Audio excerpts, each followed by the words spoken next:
Hush, Hound.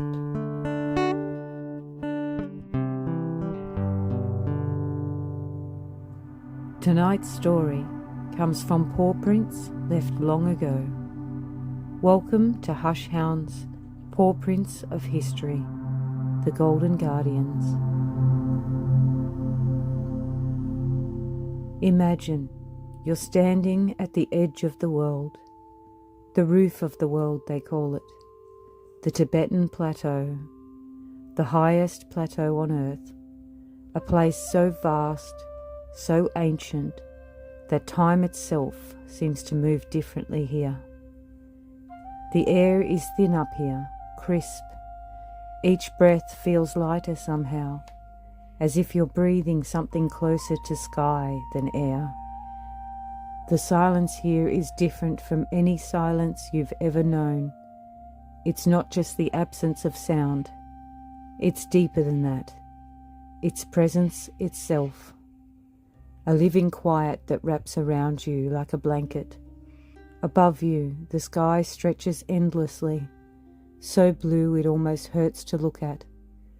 The kind of blue that exists nowhere else on earth. At this altitude, you're closer to space than to sea. The stars, when they come out at night, are so bright, so close, you feel like you could reach up and touch them.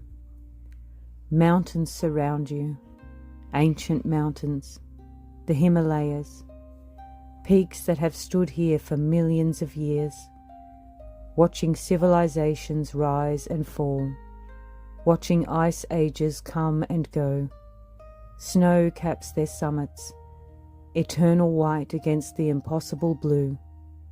The wind whispers across their flanks, carrying stories from valleys you cannot see, from places with names you cannot pronounce. Below, the plateau spreads out in shades of brown and gold and grey. Grasslands that ripple like water when the wind passes over them. Rock formations sculpted by millennia of weather. Frozen lakes that catch the sunlight and throw it back at the sky. Everything here is elemental. Earth and sky, stone and wind, silence and space. This is a land that shapes everything that lives here. The plants that grow low and hardy, the animals that develop thick coats and strong hearts, the people who learn to thrive in this harsh beauty, and the dogs, especially the dogs. For thousands of years, a particular kind of dog has lived here, a dog as ancient as these mountains, a dog born of this altitude, this cold, this vast silence, a dog that learned to breathe this thin air, to move across this rocky terrain, to survive in a place that would defeat lesser creatures. The Tibetan Mastiff, a name that speaks of high places and old times, of mystery and endurance, of something that has existed since before recorded history began. We're going to explore this ancient dog together, but slowly, like walking through these mountains, one careful step at a time. No rush, just facts, drifting by like clouds across these peaks. The wind picks up slightly, then dies down again. Somewhere far away, a bird calls. The sound carries across the empty spaces, echoing off distant cliffs. And somewhere, in a valley you cannot see, a large dog lifts its head and listens to that same wind, that same silence. Let's begin.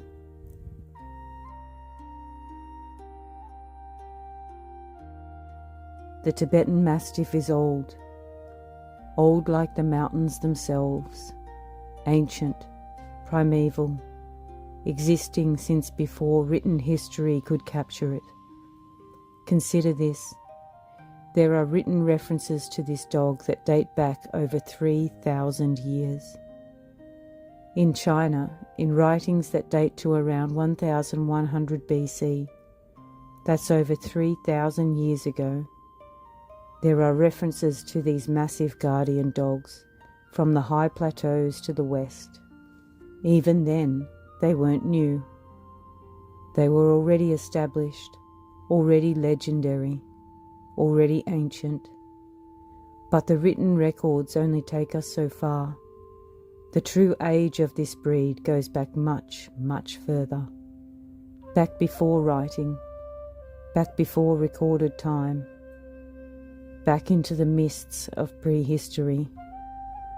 Genetic studies, those modern scientific investigations that let us peer into the deep past through DNA, suggest something remarkable. They suggest that the Tibetan Mastiff's lineage diverged from wolves earlier than many other dog breeds. Not just a little earlier, but significantly earlier.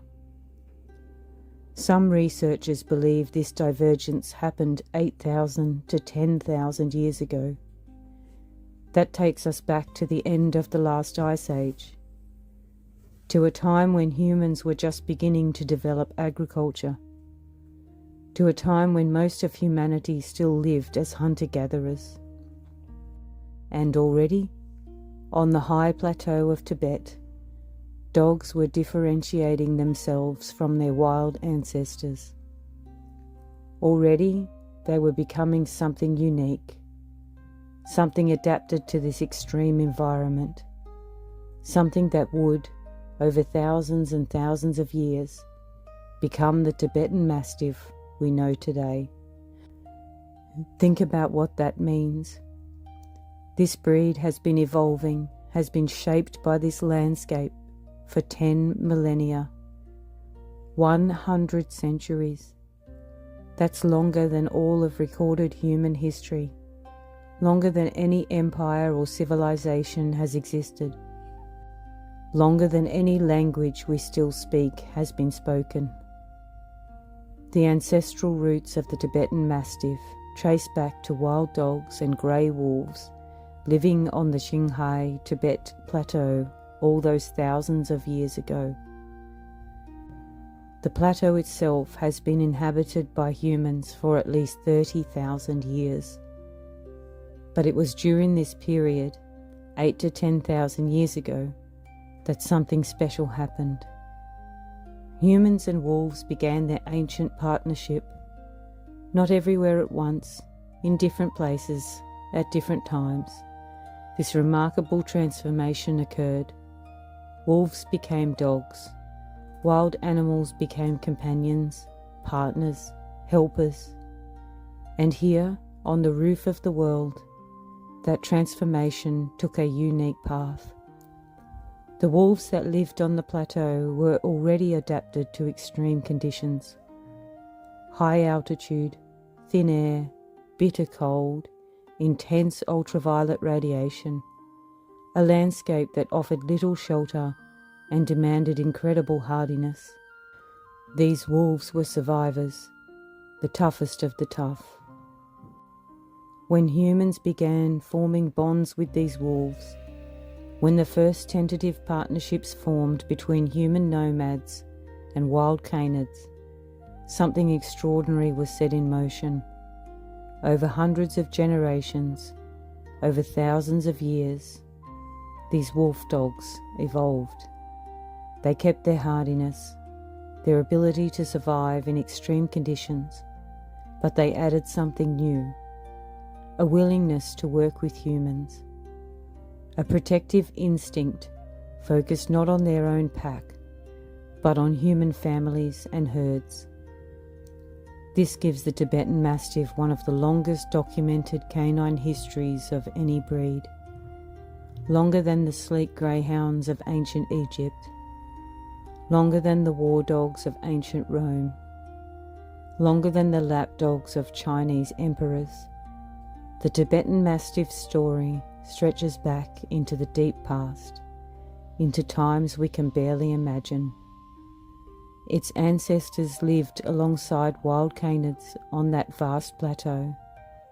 For generations beyond counting, they shared the same territories, hunted the same prey, survived the same brutal winters.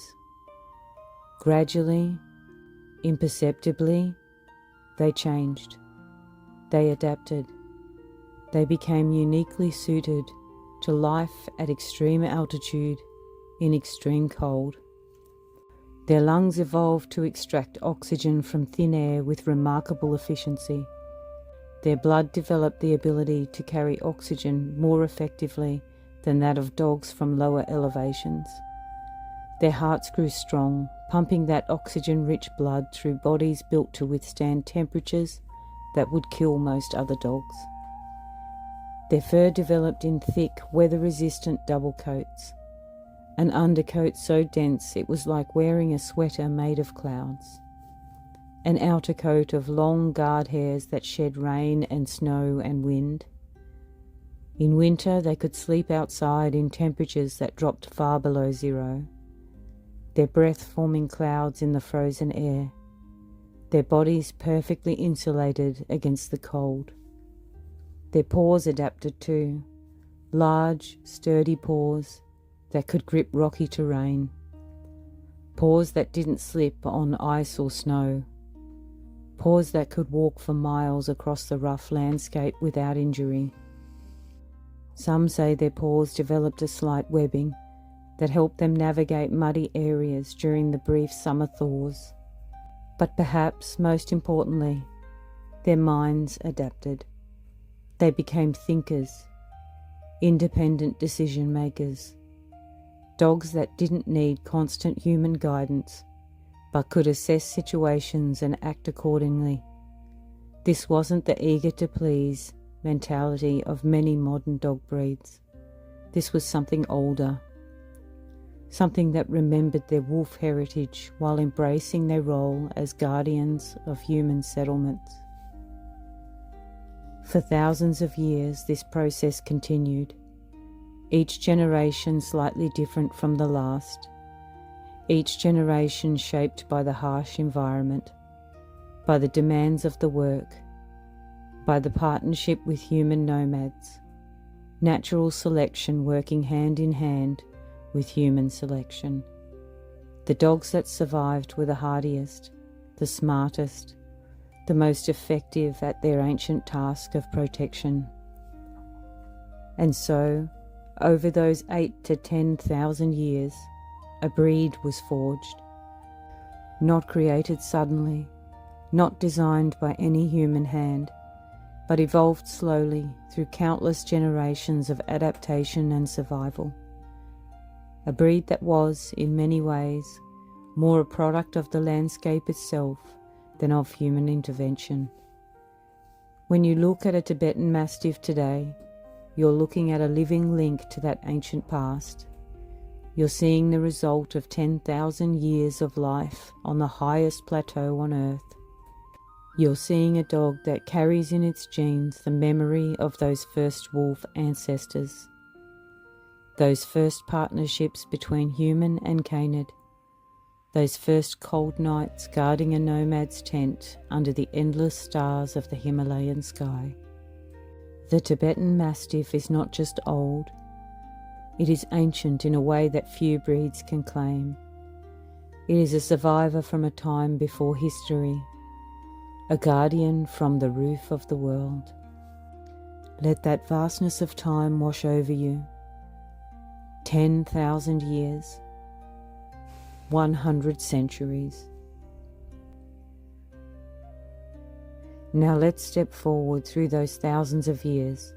Let's move from the deep prehistorical past to what we might call the historical present, though even this present stretches back thousands of years. For all those millennia, for all those countless generations, Tibetan Mastiffs lived with nomadic herders across a vast territory. Not just Tibet, though that was their heartland.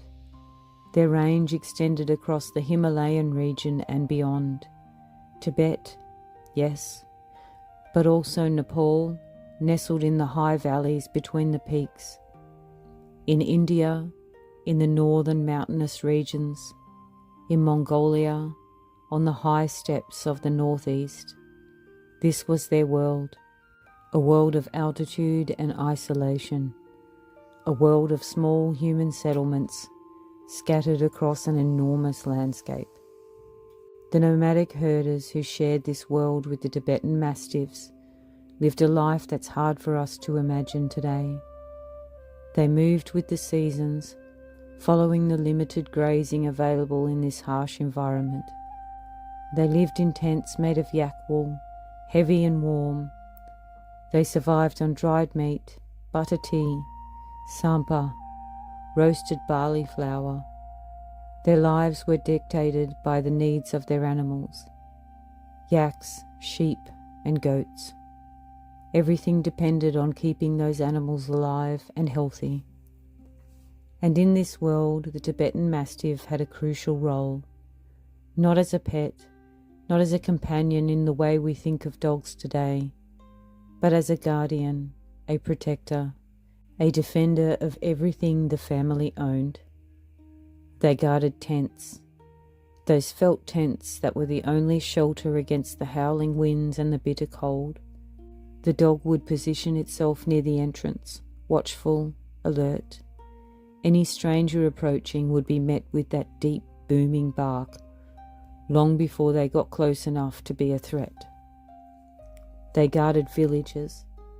In the more permanent settlements scattered across the plateau, where stone and mud brick houses clustered together against the elements, Tibetan Mastiff walked the perimeter. They knew every inhabitant, every animal that belonged. Anything unknown, anything out of place, triggered their alert. They guarded livestock. This was perhaps their most important role. The herds of yaks, sheep, and goats represented the family's entire wealth. Lose those animals, and you lost everything. Your food, your trade goods, your means of survival. The Tibetan Mastiff took this responsibility seriously. They would patrol around the grazing animals, always vigilant for the threat that lurked in this landscape. And what threats there were. This wasn't like guarding livestock in a tame, settled land. The Tibetan Plateau and the surrounding mountains were, and still are, home to some of the most formidable predators on earth. Wolves. The grey wolves at the plateau were larger and more aggressive than wolves in many other regions. They hunted in packs, clever and coordinated. They could take down a yak if they worked together. A flock of sheep was easy prey, but a flock of sheep guarded by a Tibetan Mastiff, that was a different matter entirely. Bears, the Tibetan blue bear and the Himalayan brown bear, both inhabited these regions. Massive, powerful animals that feared little. A bear could destroy a camp, kill livestock, threaten humans. But even bears thought twice about a Tibetan Mastiff. The dog's size, its fearlessness, its thunderous bark. These gave even a bear pause. Leopards, the snow leopard, that ghost of the mountains, moved silently through the rocky terrain. It could take a sheep from the edge of a flock and vanish before anyone noticed, unless a Tibetan Mastiff was on watch. The dogs could detect the leopard's presence, could challenge it, could drive it away before it struck. And tigers. In some of the lower elevations, in some of the warmer valleys, tigers still roamed. The same tigers that inspired fear across all of Asia. Even they were not safe from a Tibetan Mastiff's challenge. There are stories, old stories, passed down through generations, of Tibetan Mastiffs fighting off tigers to protect their charges. Against all these predators, the Tibetan Mastiff stood watch. They were intelligent guardians who understood the value of deterrence. Their deep bark, carrying for miles across the clear mountain air, was often enough. The sign of their large, imposing form was usually sufficient. Most predators, given a choice between an easy meal elsewhere and a confrontation with a Tibetan Mastiff, chose to move on. But when confrontation was unavoidable, the dogs fought, and they fought with a ferocity born of thousands of years of breeding and purpose. They had the size to match most predators, the strength to hold their ground, the courage that didn't waver even when facing something bigger or more dangerous. They also guarded caravans. The ancient trade routes that crossed the plateau were vital lifelines. Caravans of yaks, laden with goods, would travel for weeks or months, moving salt and wool and precious items between distant markets. These caravans were vulnerable to bandits, to wild animals, to the simple dangers of travelling through such a harsh landscape. Tibetan Mastiffs accompanied these caravans. They walked alongside the pack animals during the day, watchful and steady. At night, when the caravan camped, they would circle the perimeter, keeping watch while the humans slept. Many a trader owed his life and livelihood to the vigilance of these dogs, and they guarded food stores. In a place where food was scarce and survival depended on careful preservation of supplies, protecting food stores was crucial. Dried meat hung in storage tents, bags of barley stacked carefully away, blocks of butter, precious butter made from yak milk, stored against the lean times. All of this had to be protected from scavengers, from theft, from the wild animals that could smell food from great distances. A Tibetan Mastiff on guard duty meant these stores stayed safe. But here's an interesting thing about how these dogs worked. Unlike some other livestock guardian breeds that roam freely with their flocks, moving long distances as animals graze, Tibetan Mastiffs primarily defended fixed locations. They formed protective perimeters around human settlements. They established territories and guarded them. This was partly practical. The terrain was too rough for constant ranging, the predators too dangerous for a dog to face alone far from backup. Better to create a secure zone, a safe perimeter, and defend it absolutely. This defensive strategy shaped the breed's temperament. They became dogs of territory and boundary, dogs that knew their ground intimately and defended it without compromise. They weren't aggressive for the sake of aggression, but anything that crossed their established boundary without permission, that was a threat to be challenged. This trait remains strong in the breed today. Tibetan Mastiffs are intensely territorial. They bond strongly with their home and family. They're not dogs that take easy to change or to strangers entering their space. It's not a flaw. It's not poor socialization. It's the echo of thousands of years of breeding for exactly that trait. Because in the harsh world of the Tibetan Plateau, a dog that didn't take territorial defense seriously was a dog whose family did not survive. So for thousands of years, this was the life of the Tibetan Mastiff, living alongside nomadic herders and settled villagers, guarding against wolves and bears and leopards and tigers, protecting tents and livestock and caravans and food stores, forming those protective perimeters around human settlements and defending them against all threats. Generation after generation, the dogs that excelled at this work survived and bred. The ones that were too timid, too friendly, too easily distracted, they didn't pass on their genes. Natural selection and human selection worked together, refining, and perfecting this ancient guardian breed. And through it all, through all those thousands of years, the Tibetan Mastiff remained essentially unchanged, because they had evolved to perfectly fit their role, because the demands of that role never changed, because on the roof of the world, in that timeless landscape, some things simply worked, and there was no need to change them. Close your eyes and picture it.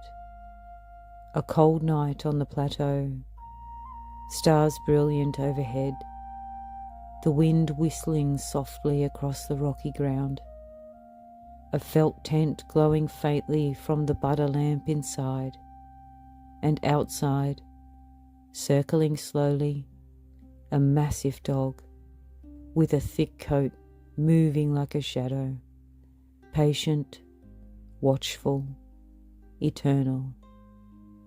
That image has been repeated every night for thousands of years, is still repeated in some places even today. The Tibetan Mastiff keeping watch, as it has always done. There's a name for these dogs in Tibet, a name that tells you everything about their role, their method, their ancient purpose. Do-Khyi. It means simply tied dog. It sounds almost dismissive, as if the dog is merely restrained, controlled, kept in place. But the reality is far more nuanced, far more interesting.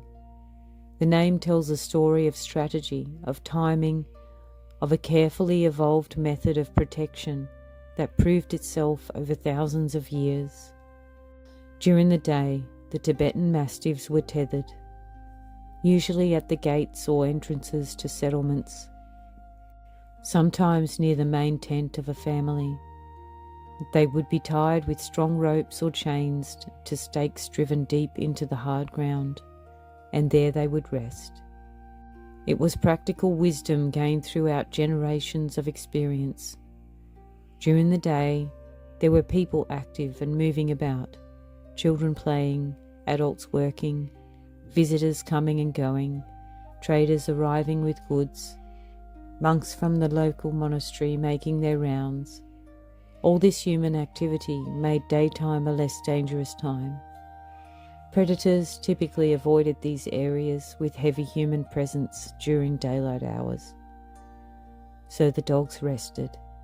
They conserved their energy. They lay in the sun when it shone, warming their thick coats.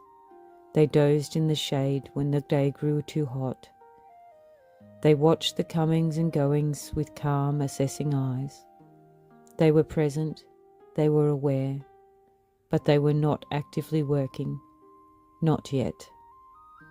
But as the sun began to set, as the shadows grew long across the plateau, as the temperature started its nightly plunge towards freezing, that's when everything changed. As darkness fell, the Tibetan Mastiffs were released.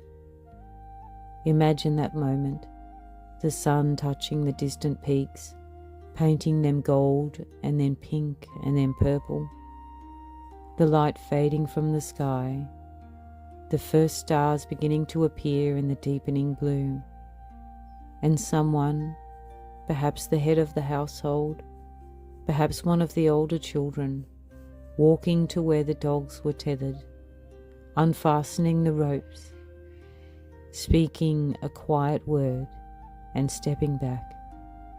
The dog rises, stretches, shakes out its massive coat, and begins its patrol. This was their time.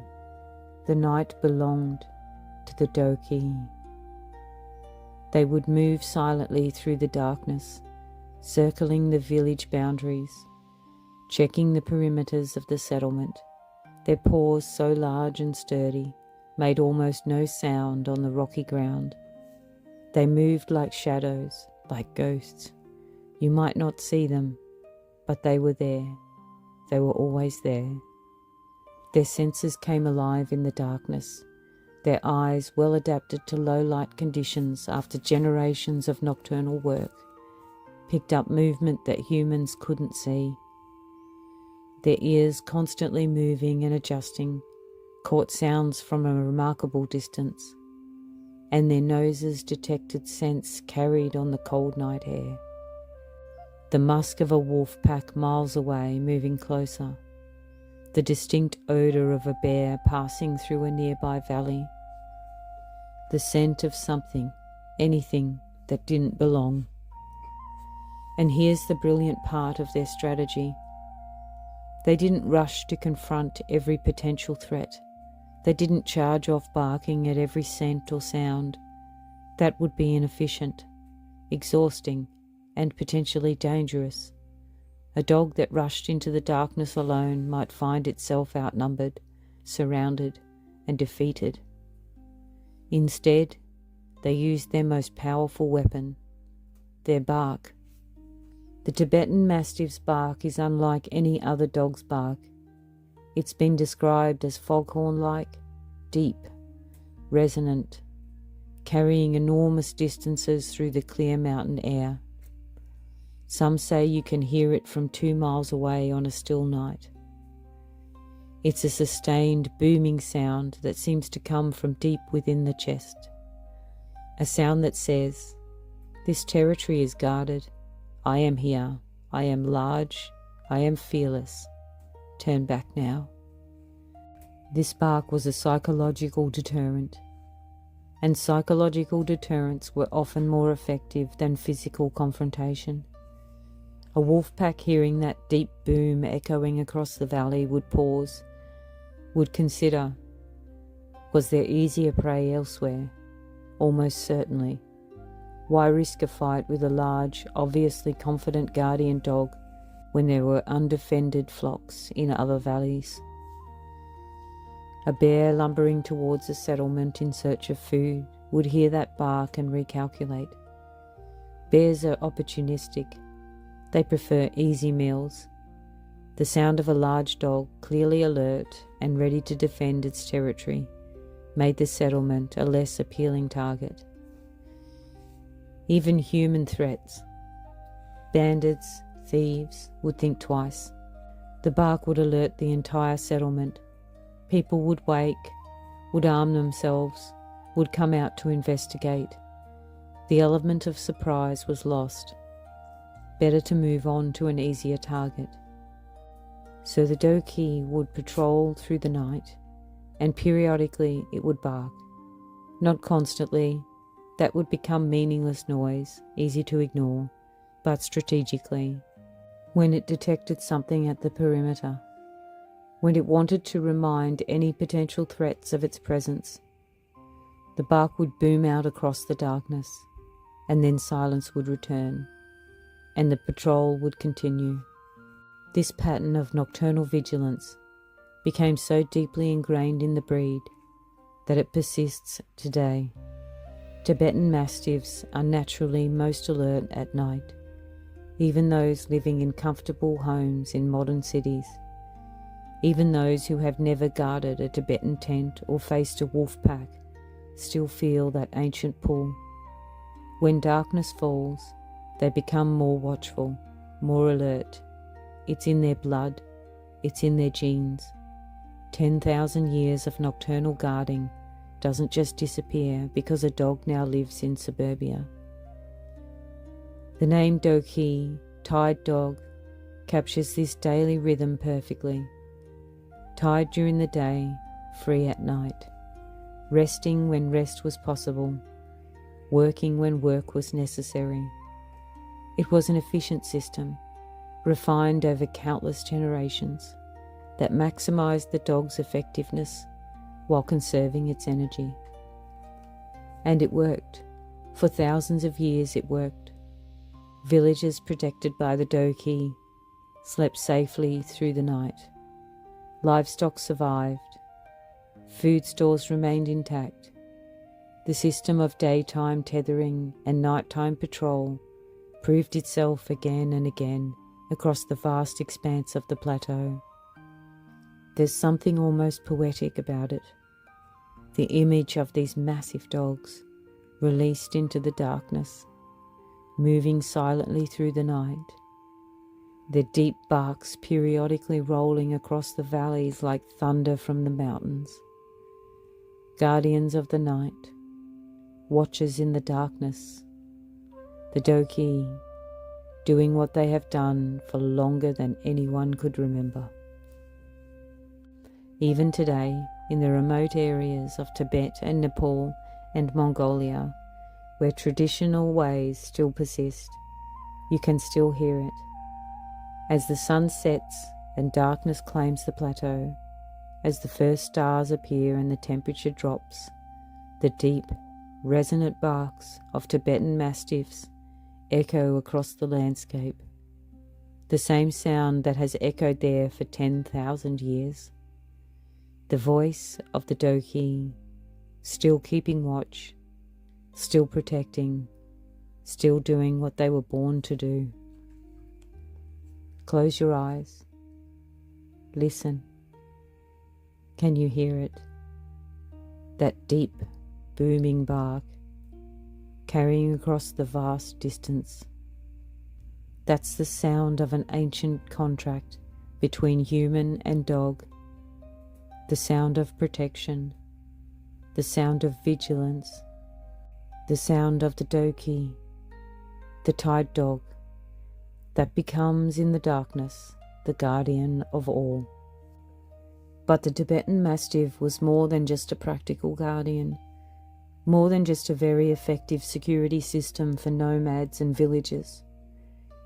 In the deeply spiritual culture of Tibet, these dogs acquired a significance that went far beyond their working role. They became sacred guardians, living symbols, dogs that existed on the boundary between the mundane world and the spiritual realm. Nowhere was this more evident than at the Buddhist monasteries scattered across the Tibetan landscape. These monasteries, some small and simple, others vast complexes of buildings, were centres of learning, meditation, and spiritual practice. They housed monks and nuns who had dedicated their lives to the pursuit of enlightenment. They contained sacred texts, precious artifacts, offerings of gold and silver and precious stones, and they were protected by Tibetan Mastiffs. The dogs stood watch at the entrances to these holy places, massive, imposing figures that any approaching visitor would encounter first. They watched from the outer walls, silent sentinels looking out over the valleys and mountains. They patrolled the courtyards at night, their paws clicking softly on ancient stones worn smooth by centuries of use. Their role was practical, of course. Monasteries contained valuable items that might attract thieves. They were often remote, vulnerable to bandits who knew that monks were taught non-violence and wouldn't fight back. And they were tempting targets for the wild animals that roamed these mountains. A monastery's food stores were substantial, and a clever bear or persistent pack of wolves might try to gain access. Against all these threats, the Tibetan Mastiff stood guard. They deterred thieves with their intimidating presence and thunderous bark. They fought off wild animals that dared approach too close. They kept the sacred spaces safe so that the monks and nuns within could pursue their spiritual practices undisturbed. But in Tibetan belief, there was more to it than mere physical protection. There was a spiritual dimension to these guardian dogs that is fascinating to consider. Some Tibetan people believed that certain Tibetan Mastiffs housed the spirits of monks or nuns who had not yet reached enlightenment. In Buddhist thought, beings are reincarnated again and again until they achieve enlightenment and escape the cycle of rebirth.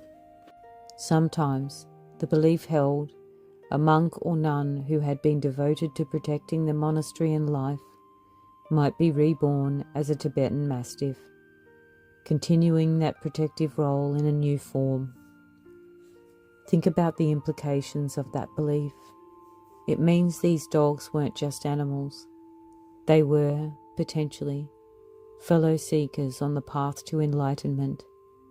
They were spiritual beings in a canine form, protectors who served not out of mere instinct, but out of a deeper purpose carried over from past lives. This belief reinforced their status in profound ways. You didn't just own a Tibetan Mastiff that guarded your monastery. You shared space with a being that might once have been, and might again become, a human. A being that had chosen, through its karma and purpose, to serve as a guardian in this particular incarnation. It made these dogs sacred in a way that transcended their practical utility. They were sometimes regarded as spiritual or reincarnated guardians, not ordinary working dogs. You treated them with respect. You honoured their service. You recognised that their role went beyond mere physical protection into spiritual significance. In some monasteries, certain Tibetan Mastiffs were treated with particular reverence. They might be given names that reflected spiritual qualities. They might be blessed by high lamas. Their presence was considered auspicious, a sign that the monastery was properly protected, not just in the physical realm, but in spiritual dimensions as well. There's a term that appears in some Tibetan sources that sheds light on the different types of roles of these dogs. Do-Khyi literally means dog from Shang, with Shang being a historical region of Tibet. This term was usually used to describe a particular type of Tibetan Mastiff, what we might call the monastery type. These were the larger, heavier dogs, specifically bred and kept for guarding monasteries and important compounds. They were distinguished from the Do-Khyi and Do-Khyi, which referred more to the dogs used by nomads with their herds. The Do-Khyi were impressive animals, larger than even the typical Tibetan Mastiff. Heavier boned, more imposing, they needed to be.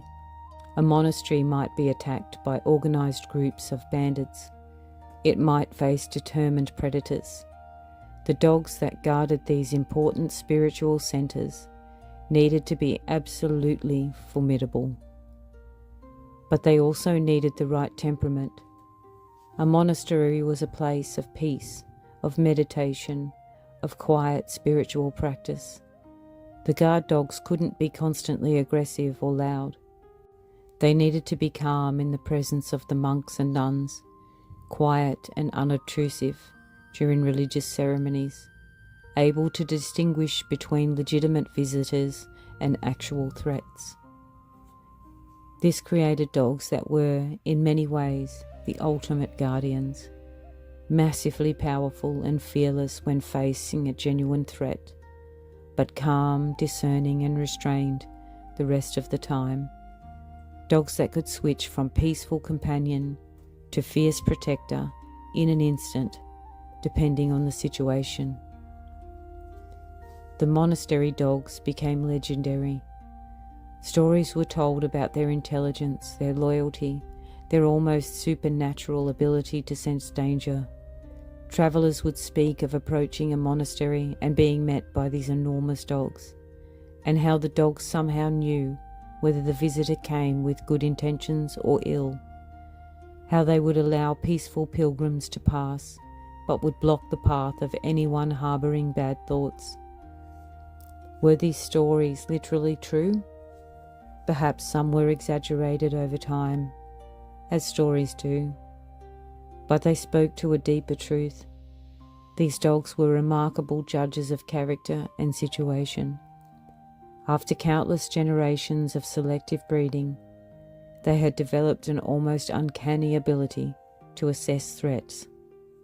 They could read body language, detect fear or aggression in a person's scent, sense the difference between a nervous but harmless visitor and someone genuinely dangerous. In the spiritual context of Tibetan Buddhism, this ability took on deeper meaning. It wasn't just good instincts developed through breeding, it was wisdom, perhaps even a kind of spiritual insight carried over from past lives as human monks or nuns.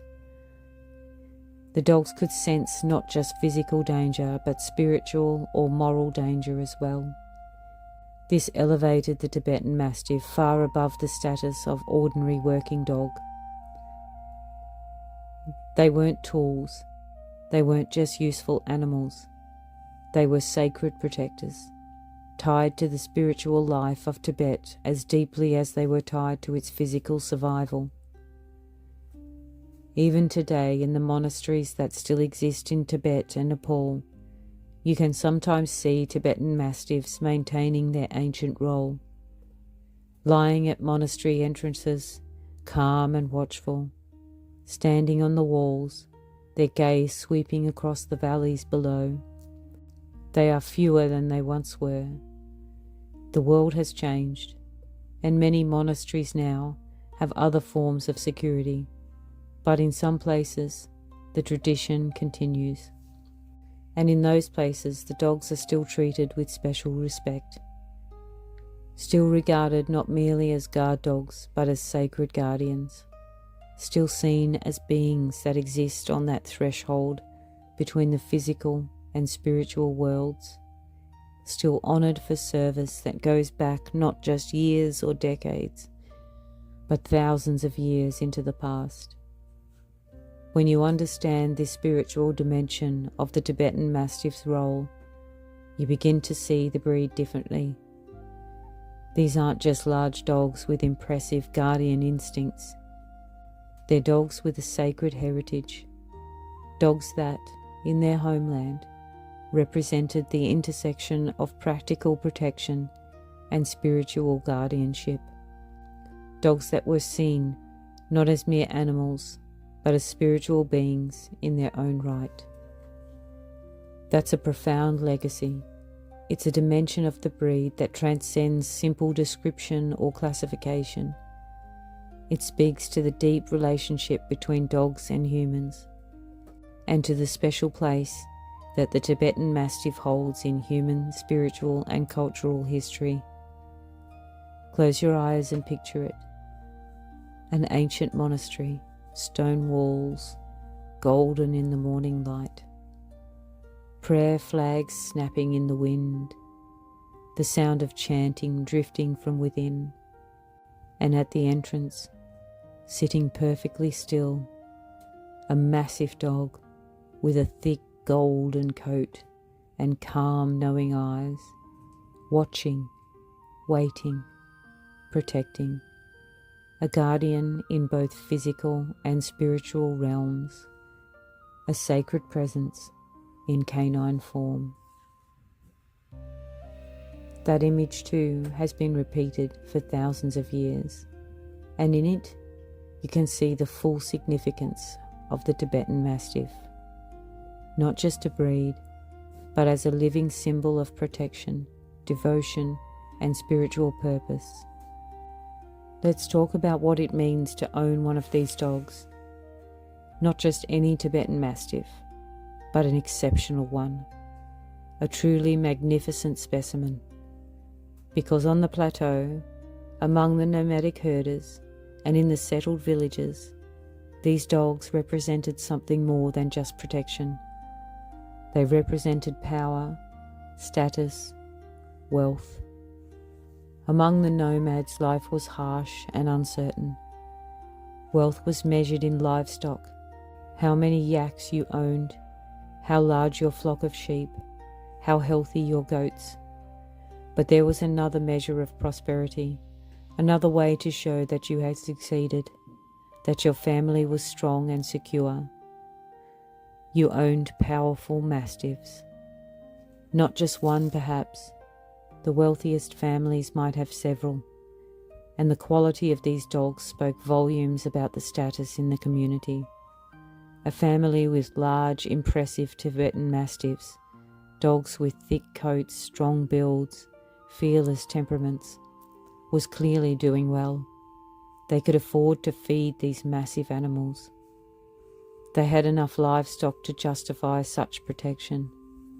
They were important enough to be targeted by thieves and predators, and wealthy enough to defend against those threats. Visitors would notice the dogs first, before they even entered your tent, before they saw your possessions or met your family. They would encounter your Tibetan Mastiffs, and they would judge, were these dogs well fed, well cared for, impressive in size and bearing? If so, they were entering the home of someone significant, someone to be respected. This wasn't vanity exactly. It was practical social signalling in a world where status mattered for survival. A family with clear markers of success, including impressive guardian dogs, was more likely to be chosen as trading partners, more likely to arrange good marriages for their children, more likely to receive help from neighbours during difficult times. The Tibetan Mastiffs were part of the family's social capital. But here's where it gets really interesting. Exceptional dogs could function as valuable trade items in their own right. These weren't just pets or even just working dogs. They were assets, commodities, sometimes considered worth more than livestock. Imagine that.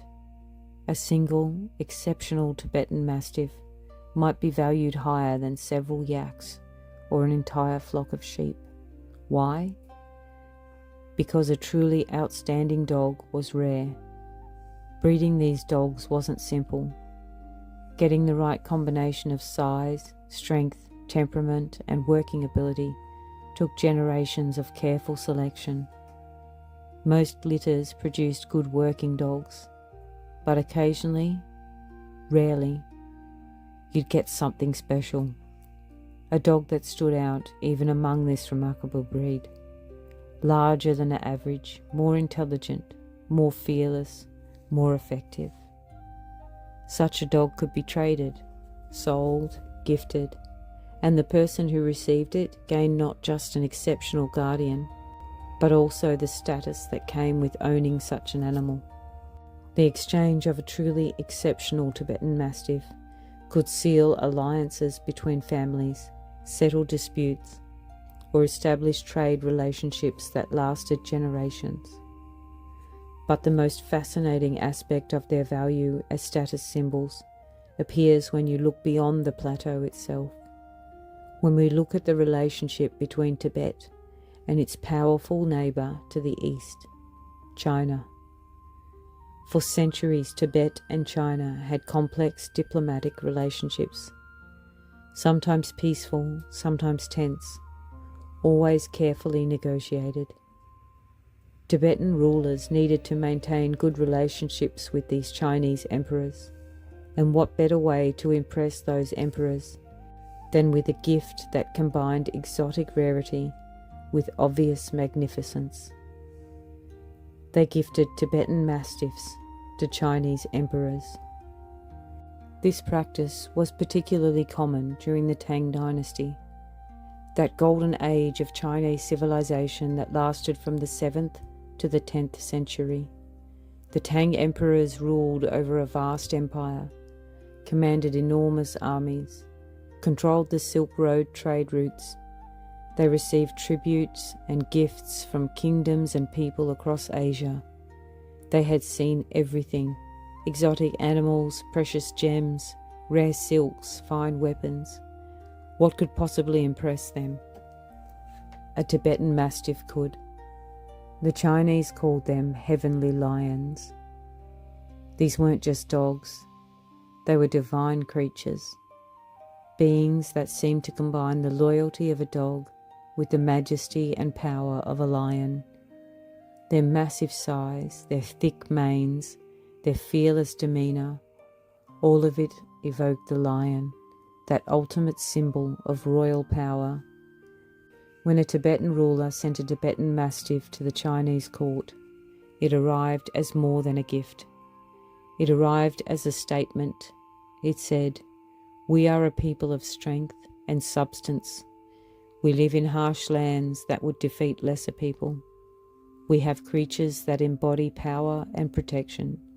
We are worth respecting." The emperors recognized this. They valued these gifts highly. The dogs were kept in the imperial palace, cared for by dedicated handlers. They became part of the emperor's menagerie of exotic animals, displayed to visiting dignitaries as evidence of the emperor's far-reaching power and the exotic peoples who paid him tribute. Some of these heavenly lions were bred by the Chinese court. The emperors wanted to produce their own lineage of these impressive dogs. Chinese nobles sought puppies from these imperial lines, creating a market for Tibetan Mastiff breeding in China itself. The breed's influence spread beyond Tibet through these diplomatic gifts. This diplomatic role added another layer to the Tibetan Mastiff's significance. They weren't just working dogs, weren't just sacred guardians. They were also ambassadors, living representatives of Tibetan culture and power. Dogs whose presence in the imperial court of China helped maintain peace between two very different civilizations. All of this, the status symbol amongst nomads, the valuable trade item, the diplomatic gift to emperors, all of it reinforced the breed's special place in the world. These were dogs that mattered, dogs that had value beyond mere utility, dogs that shaped relationships between people and even between nations. When you look at a Tibetan Mastiff today, you're looking at a breed that once walked in imperial palaces, a breed that was considered a worthy gift for the most powerful rulers in Asia, a breed that represented wealth, power, and prestige across multiple cultures and multiple centuries. That's a remarkable legacy for any dog to carry, and the Tibetan Mastiff carries it with the same quiet dignity it has always shown. Now let's talk about the physical reality of these dogs, the actual tangible characteristics that make a Tibetan Mastiff what it is, because all of that history, all of that cultural significance, all of those spiritual beliefs, they're all grounded in the remarkable physical adaptation of this breed to one of Earth's most extreme environments. Let's start with size. Because when you first encounter a Tibetan Mastiff, size is often what strikes you first. Adult males commonly reach 26 to 30 inches at the shoulder, or 66 to 76 centimetres. Let me give you some context for that. A typical Labrador Retriever stands about 22 to 24 inches at the shoulder. A German Shepherd might reach 24 to 26 inches. So a Tibetan Mastiff towers over these breeds that we think of as large dogs. At the upper end of the range, at 30 inches, a male Tibetan Mastiff's shoulder would come up to about the hip of an average adult human. But height alone doesn't capture their true size. It's the weight that really tells the story. They can weigh over 150 pounds, or 68 kilograms. Some exceptional males reach 160 or even 180 pounds. That's not fat. That's solid bone and muscle and thick coat. That's the weight of a small adult human. But here's what's remarkable. All of that size serves a purpose. Every pound, every inch, evolved for a reason. This isn't just size for the sake of being impressive. This is size that enables survival and function in an extreme environment. Their bones are heavy, not just large. but actually denser and thicker than you'd expect even for a dog of this size. Because on the rocky, uneven terrain of the Tibetan plateau, falls and impacts are inevitable. A dog patrolling through rough ground in darkness, chasing off a wolf or bear, scrambling over boulders. That dog needs bones that won't fracture easily. The heavy bones of the Tibetan Mastiff are like internal armour, protecting against the physical demands of the environment of their work. Their pelvis is wide, unusually wide for a dog, giving them a slightly different gait than many breeds. This wide pelvis provides stability. It lowers their centre of gravity. It makes them harder to knock over. Whether they're bracing against a strong wind or facing down a predator, try to push a Tibetan Mastiff off balance and you'll quickly realise that wide pelvis creates a very stable platform. Their joints are reinforced. The connections between bones, hips, shoulders, knees are built to handle stress and strain. These dogs needed to jump from boulder to boulder, climb steep slopes, maintain their footing on ice. Weak joints would have failed quickly in that environment. Natural selection ensured that only dogs with strong, durable joints survived the breed. And their marvellously, perfectly adapted feet, they're described as compact and cat-like, meaning they're tight, well-knuckled, with toes that bunch together rather than spread out. Why does this matter? On rocky terrain, on ice, on narrow paths along cliff edges, you need feet that can grip. Feet where every toe can find purchase on uneven surfaces. Spread out feet might work on soft ground, but not on rocks. You need compact feet that can wedge into small spaces, grip onto protrusions, maintain contact with the ground, even on steep slopes. Those cat-like feet are marvels of evolutionary engineering. Each toe has a tough pad that can handle rough surfaces. The nails are thick and strong, providing additional grip. The whole foot flexes and adjusts to terrain in ways that seem almost prehensile when you watch a Tibetan Mastiff navigate difficult ground. All of these physical characteristics, the heavy bones, wide pelvis, reinforced joints, compact feet, work together to allow stability on rock, ice and steep terrain that would challenge or defeat many other large dog breeds. Terrain that is, quite simply, the Tibetan Mastiff's native environment. And here's something that surprises many people. Despite their size, despite all that mass and bone and substance, they are agile. A 150-pound dog, agile, seems impossible until you see it in action. They're sure-footed mountain dogs. They can move quickly when needed.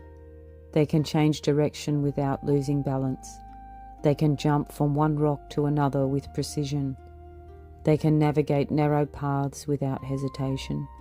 All that size, all that weight, doesn't make them clumsy or slow. It makes them powerful and stable. But within that powerful frame is a dog that can move with surprising grace and coordination. This agility comes from that same evolutionary pressure. A clumsy dog on the Tibetan plateau doesn't survive long. Falls are deadly. Lost footing means injury. Inability to navigate the terrain means inability to do the job. So the dogs that survived and bred were the ones that combined size and power with coordination and agility. It's a remarkable combination. Standing still, a Tibetan Mastiff looks pure mass and strength, almost bear-like in their solidity. But in motion, you see something different. You see controlled power, deliberate movement, a kind of flowing grace that couldn't be possible in an animal of that size. But there it is, undeniable.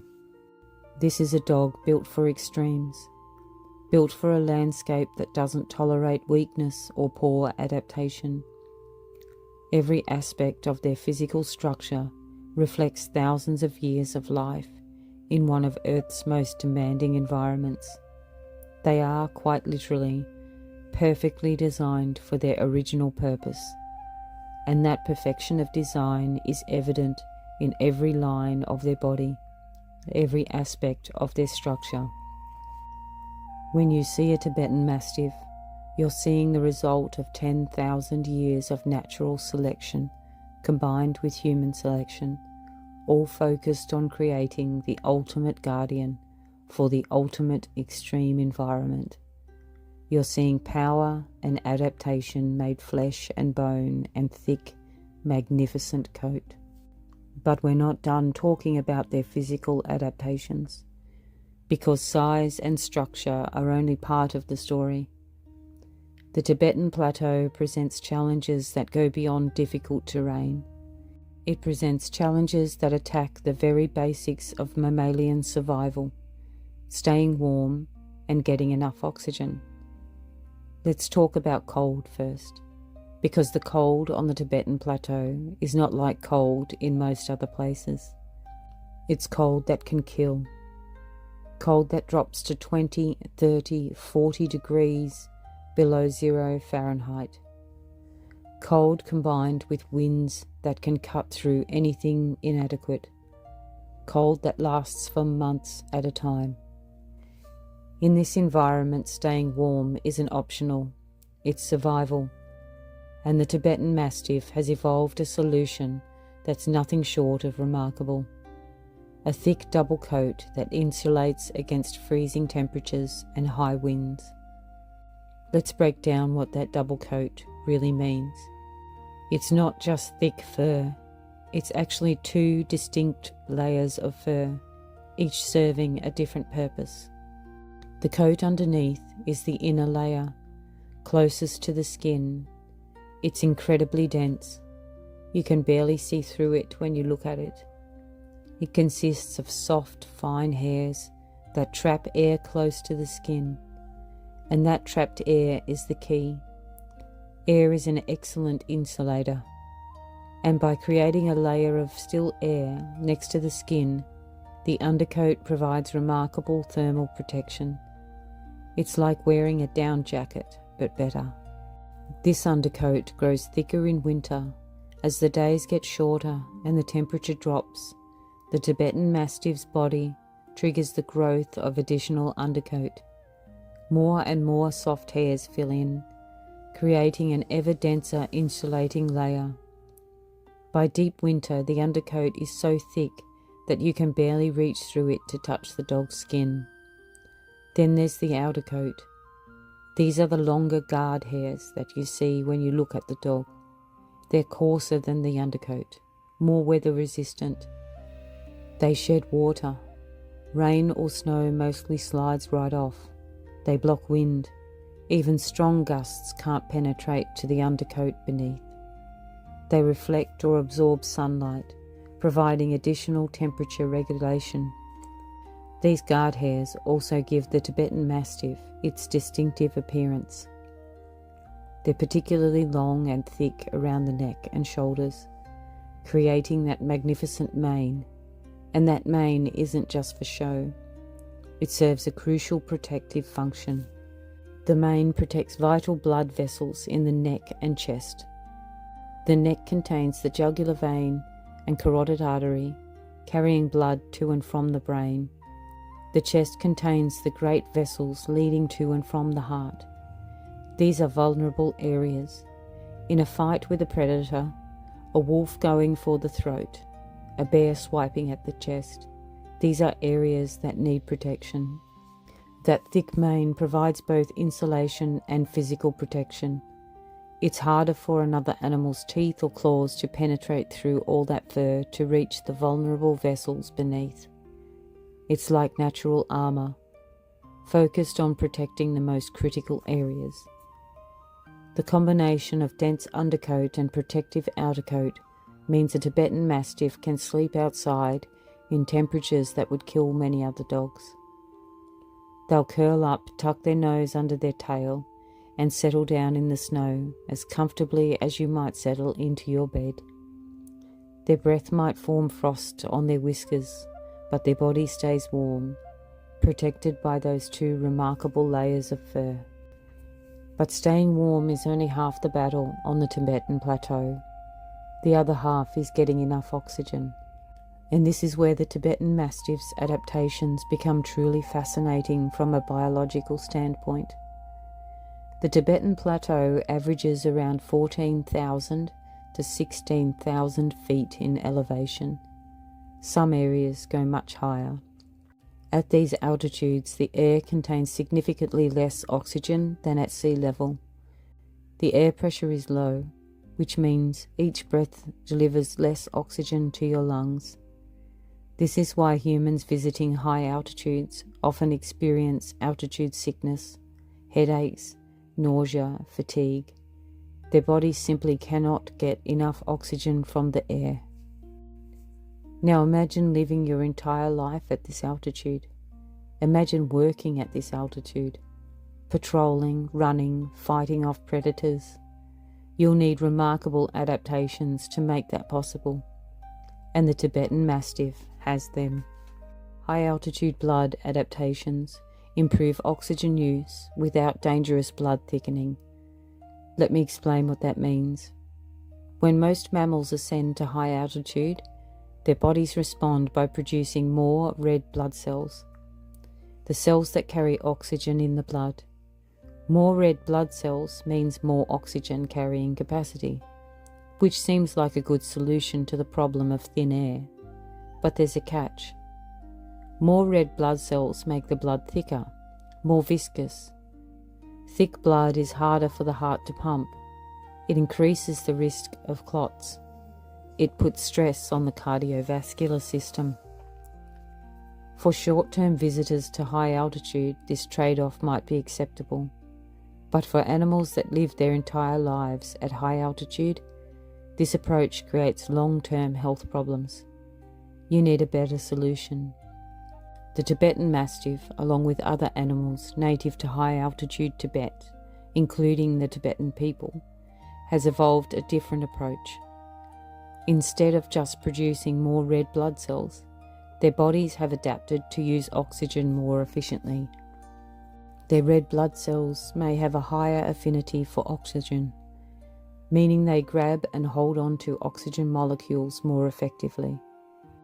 Their muscles may be more efficient at extracting oxygen from the blood. Their metabolism may be adapted to function well even when oxygen is somewhat limited. The exact mechanisms are complex and still being studied, but the result is clear. Tibetan Mastiffs can work effectively at altitudes where other dogs would struggle or fail. Their cardiovascular system has to balance multiple demands: the cold stress of the environment, the oxygen scarcity at high altitude, the physical demands of their work, long hours of nighttime vigilance, sudden bursts of activity when confronting threats. It's a lot to ask of any biological system. But the Tibetan Mastiff's heart and blood vessels have evolved to meet these demands. Their heart is strong, efficiently pumping blood throughout their large body. Their blood vessels can constrict to preserve heat in extreme cold, or dilate to dissipate heat during exertion. Their entire cardiovascular system is a finely tuned machine, optimized for survival and work in extreme conditions. These adaptations aren't just interesting biological facts. They're the reason this breed exists. Without the ability to stay warm in brutal cold, without the ability to function at extreme altitude, there would be no Tibetan Mastiff. The breed would have failed to thrive on the plateau. It would have died out or been forced to migrate to lower, warmer areas. Instead, it mastered those challenges. It evolved solutions to environmental problems that would defeat most other dog breeds. It became not just adapted to the Tibetan plateau, but perfectly suited for it, more capable of thriving there than almost any other domestic dog breed. When you see a Tibetan Mastiff's thick coat, when you note its calm breathing, even during exertion, you're seeing the external signs of these deep adaptations. You're seeing a breed that conquered one of Earth's most challenging environments and made it home. We've talked about the environment and how the Tibetan Mastiff adapted to it. Now let's talk about the threats. The predators that made the Tibetan Mastiff's guarding work so crucial. And let's talk about how the breed evolved to meet those threats. Remember what we discussed earlier: wolves, bears, leopards, and even tigers. These weren't occasional threats. They were constant pressures, always present, always waiting for an opportunity. A guardian dog on the Tibetan plateau needed to be able to confront these predators, not just bark at them from a distance, but actually face them down if necessary.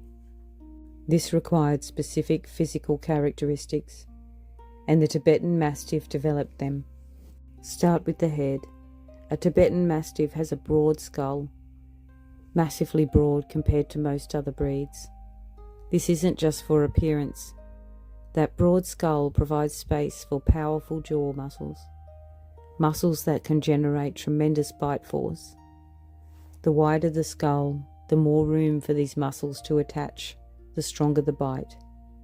The jaws themselves are powerful, thick, strong bones that can take the stress of biting and holding, and within those jaws a strong scissor bite.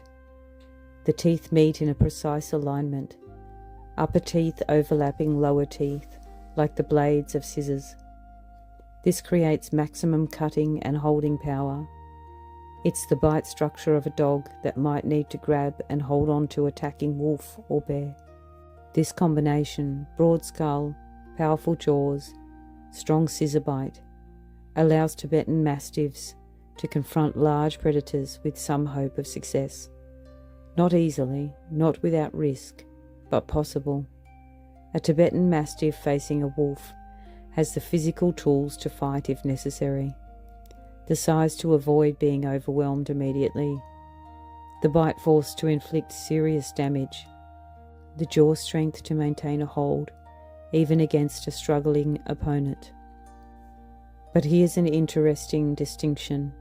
Unlike some other Mastiff breeds, think of the slobbering English Mastiff or the drooling Neapolitan Mastiff, Tibetan Mastiffs have a drier, more functional mouth, built for endurance rather than bulk.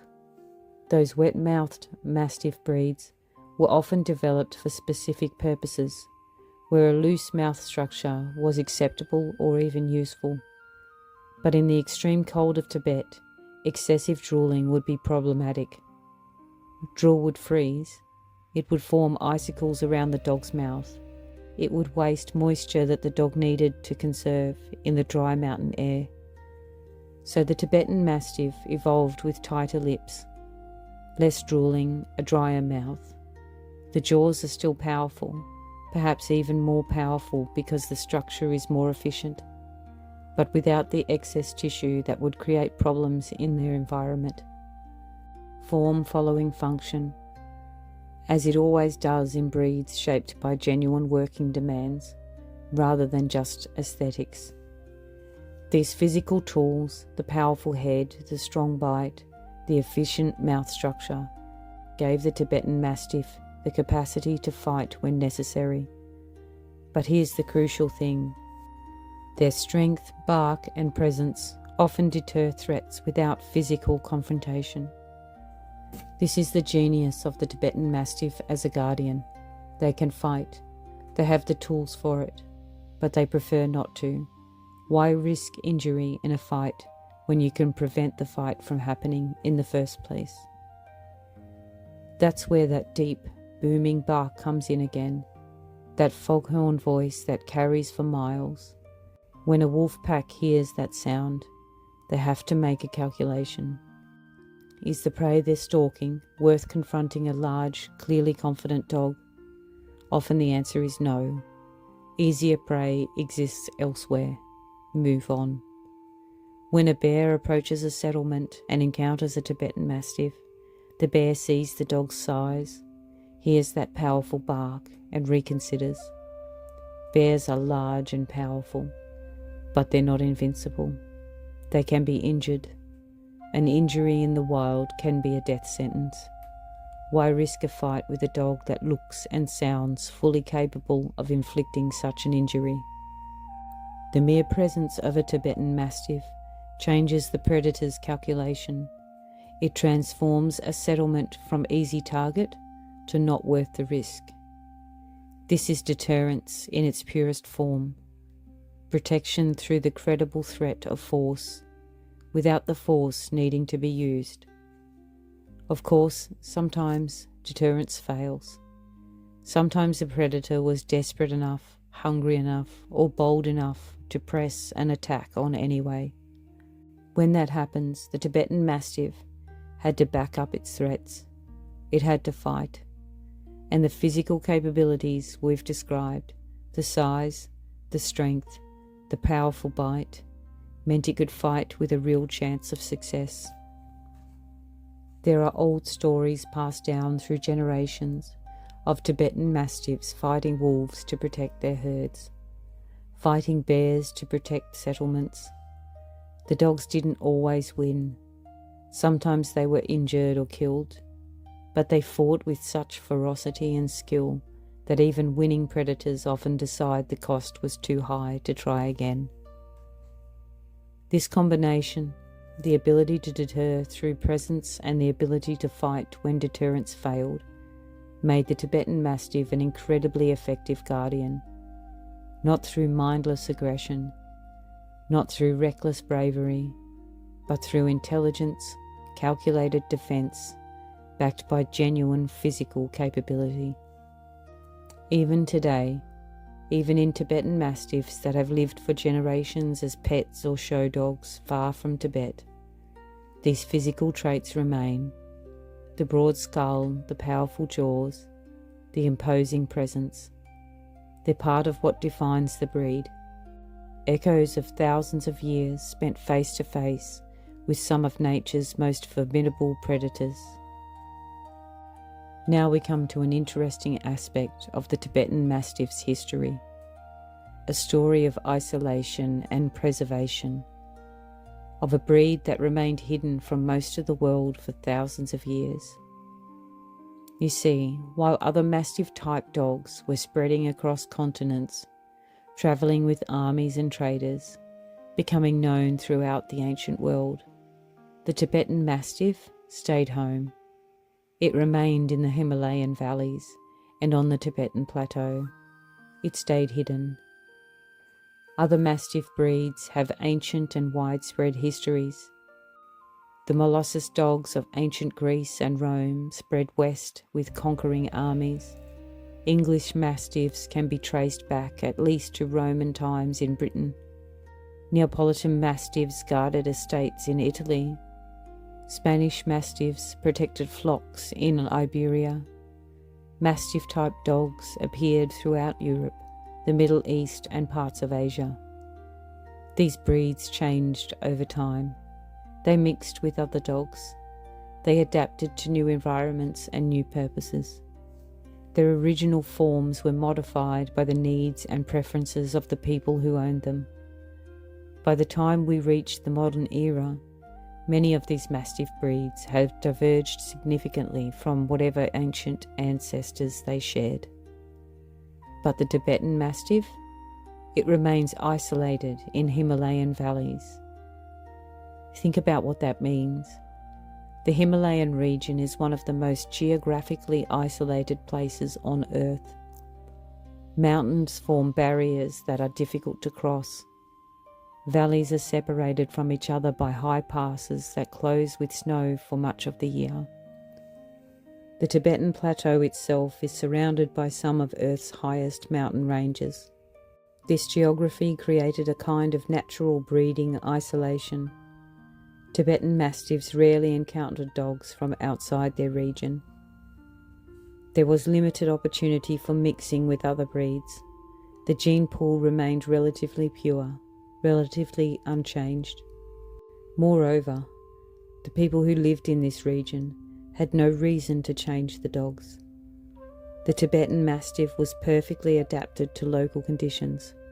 It did its job remarkably well. Why would you try to improve a dog that was already ideally suited to its environment and purpose? Why would you introduce outside bloodlines that might reduce the very traits, cold tolerance, high altitude adaptation, guarding instinct, that made the dog so valuable? So the breeding remained conservative, traditional.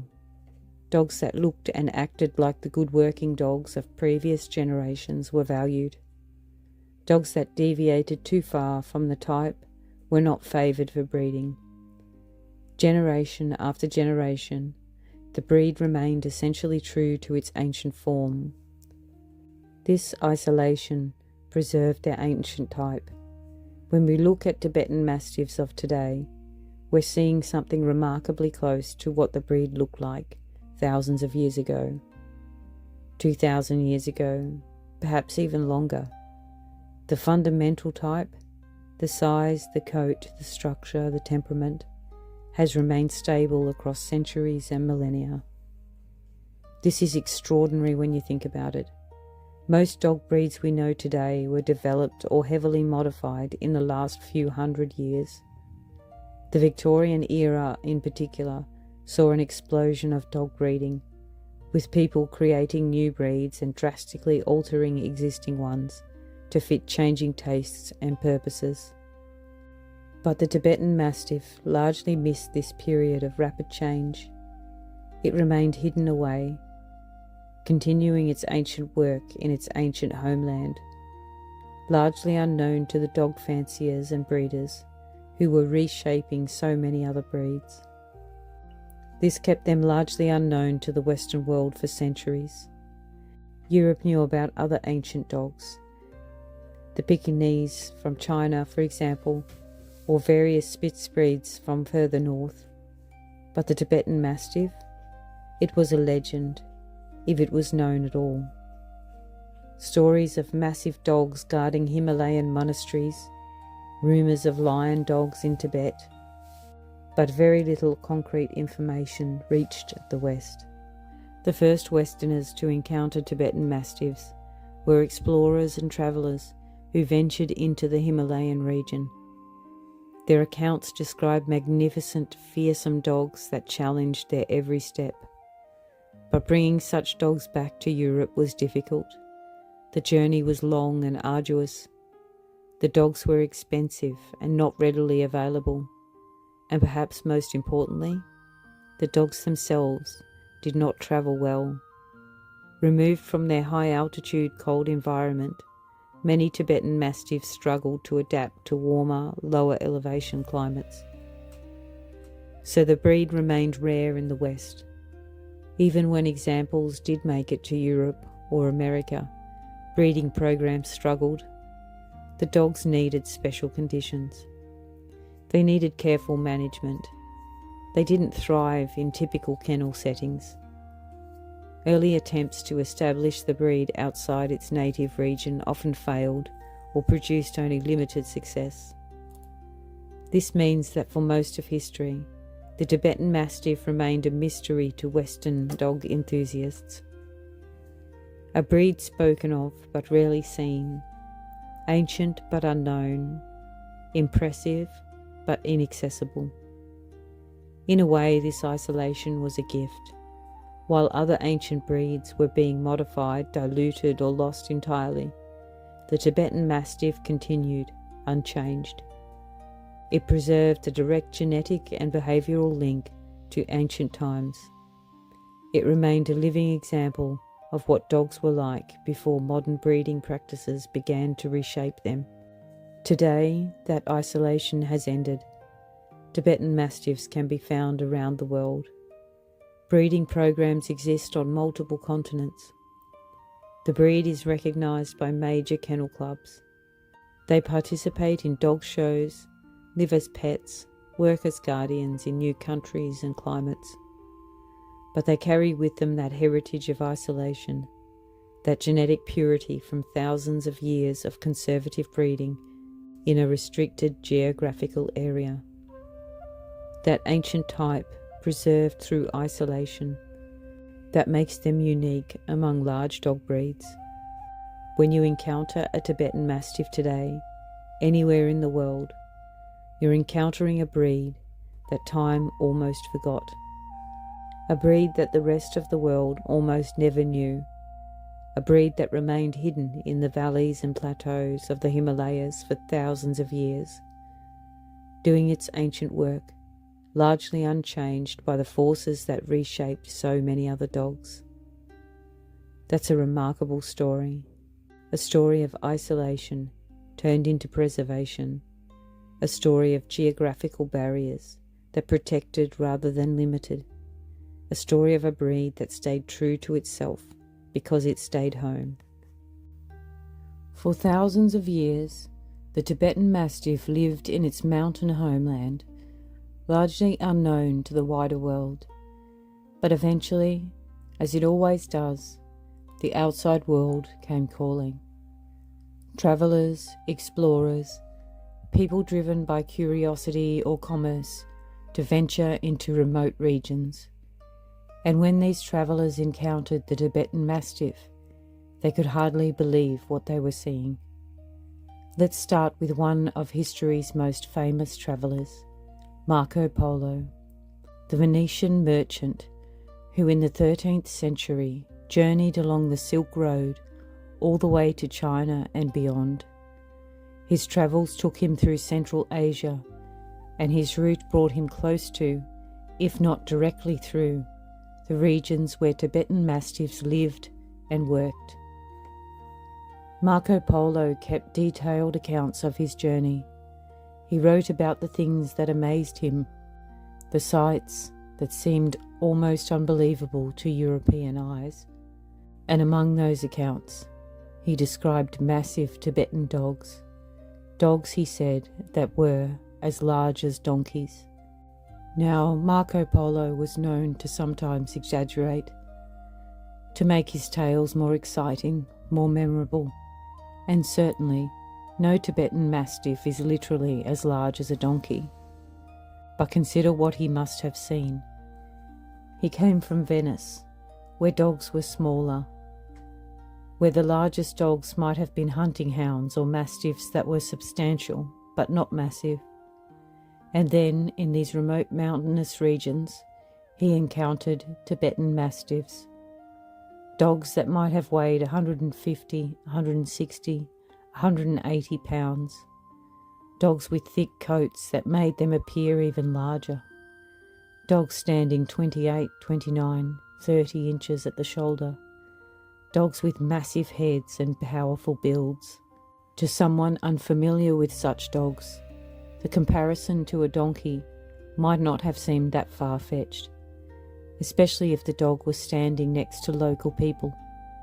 The Tibetan people tend to be smaller in stature than Europeans, which would make the dog appear even more enormous by contrast. Marco Polo's account was one of the first written records of the Tibetan Mastiff reaching the Western world, and it set the tone for how the breed would be perceived, as something almost mystical, dogs of extraordinary size from a mysterious distant land, the stuff of legends. But Marco Polo's writings were just stories, fascinating stories certainly, but distant and unverifiable. For centuries afterwards, the Tibetan Mastiff remained more myth than reality to Western eyes. Tales were told, rumours circulated, but actual contact with the breed remained extremely rare. Then, in 1847, something remarkable happened. A Tibetan Mastiff named Siring was sent to Queen Victoria. Queen Victoria of England, one of the most powerful monarchs of the 19th century, received this dog as a gift. We don't know all the details of how this came about, Who sent it? Through what channels did it travel? What was the occasion? History hasn't preserved all those specifics, but the fact itself is documented. A Tibetan Mastiff, a living example of this legendary breed, arrived in England and became the property of the Queen. Imagine the journey that dog made, from the high plateaus of Tibet, down through the mountains, across India perhaps, then by ship around Africa or through the Suez Canal, which was under construction around that time, finally arriving in England, a journey of thousands of miles, from one of the highest, coldest, most remote places on earth to the green, temperate, crowded landscapes of Victorian Britain.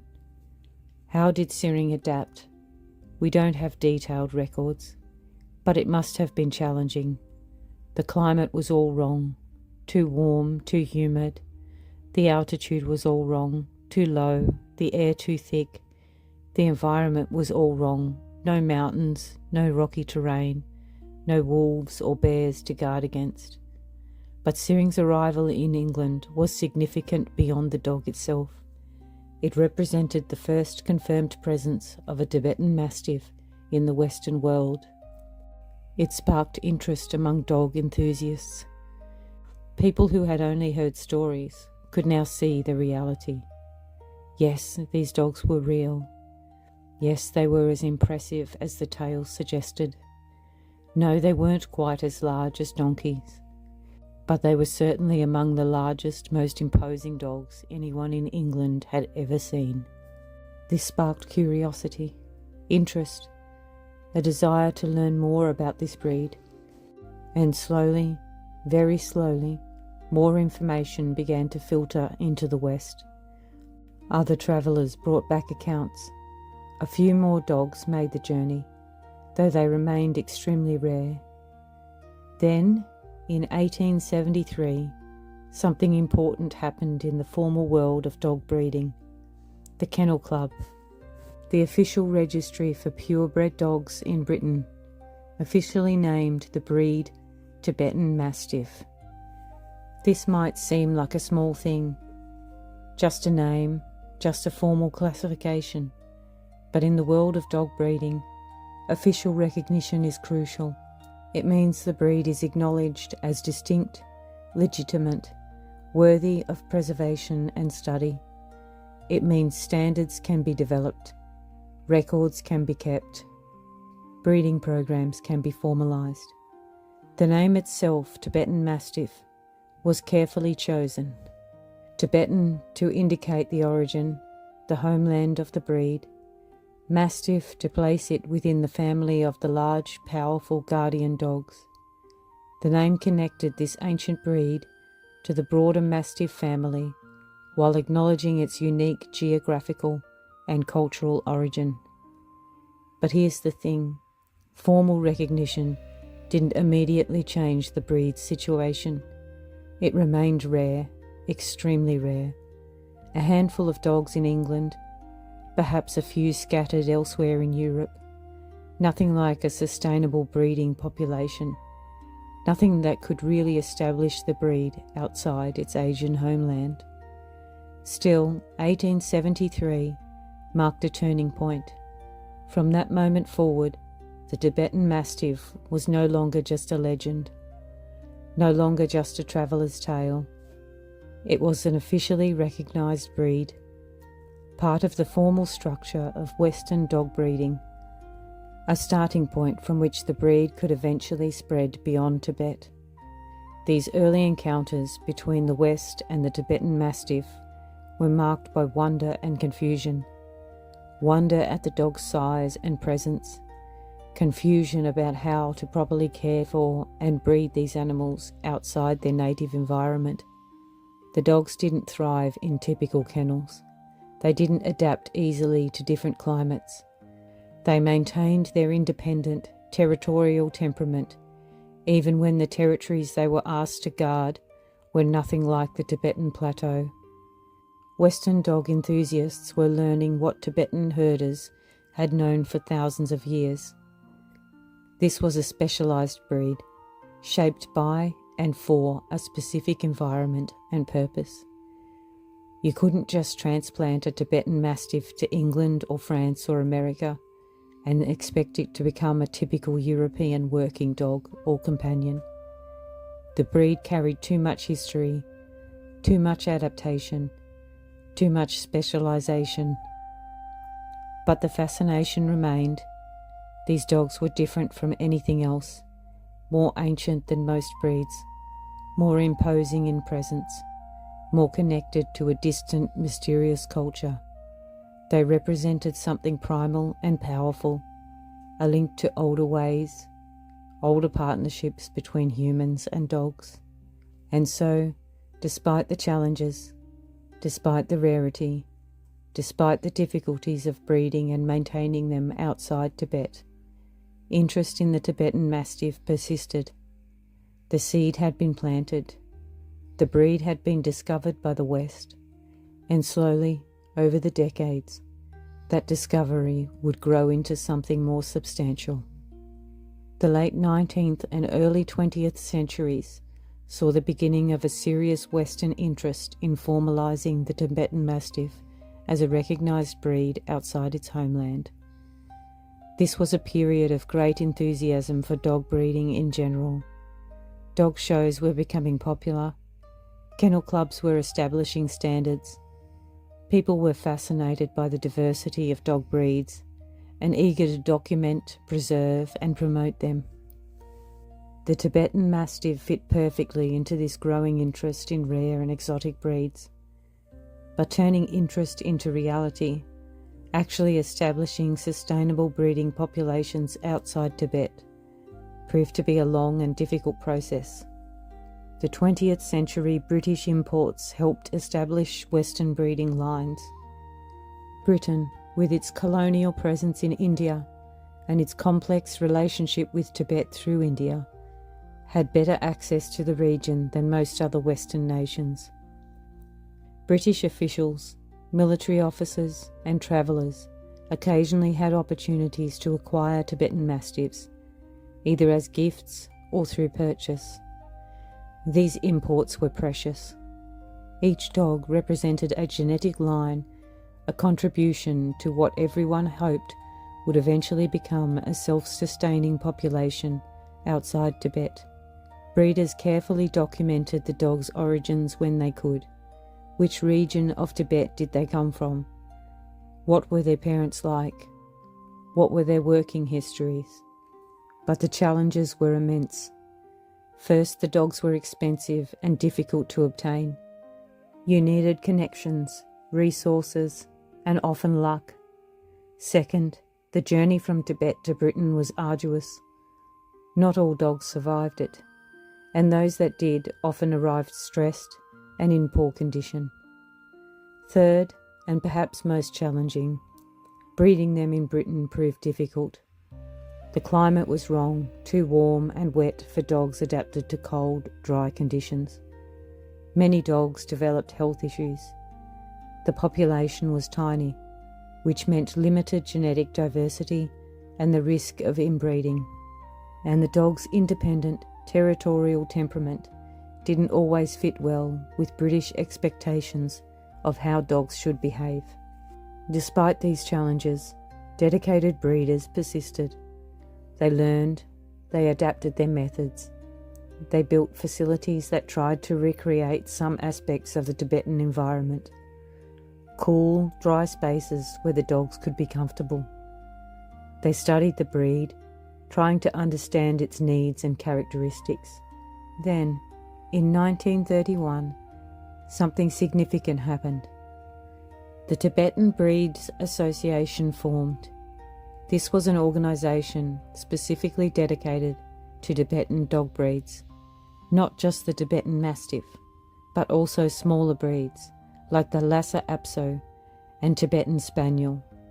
But the Tibetan Mastiff was certainly one of the association's primary interests. That same year, 1931, the association adopted the first official breed standard for the Tibetan Mastiff. A breed standard is a detailed description of what the ideal specimen of a breed should look like and behave like.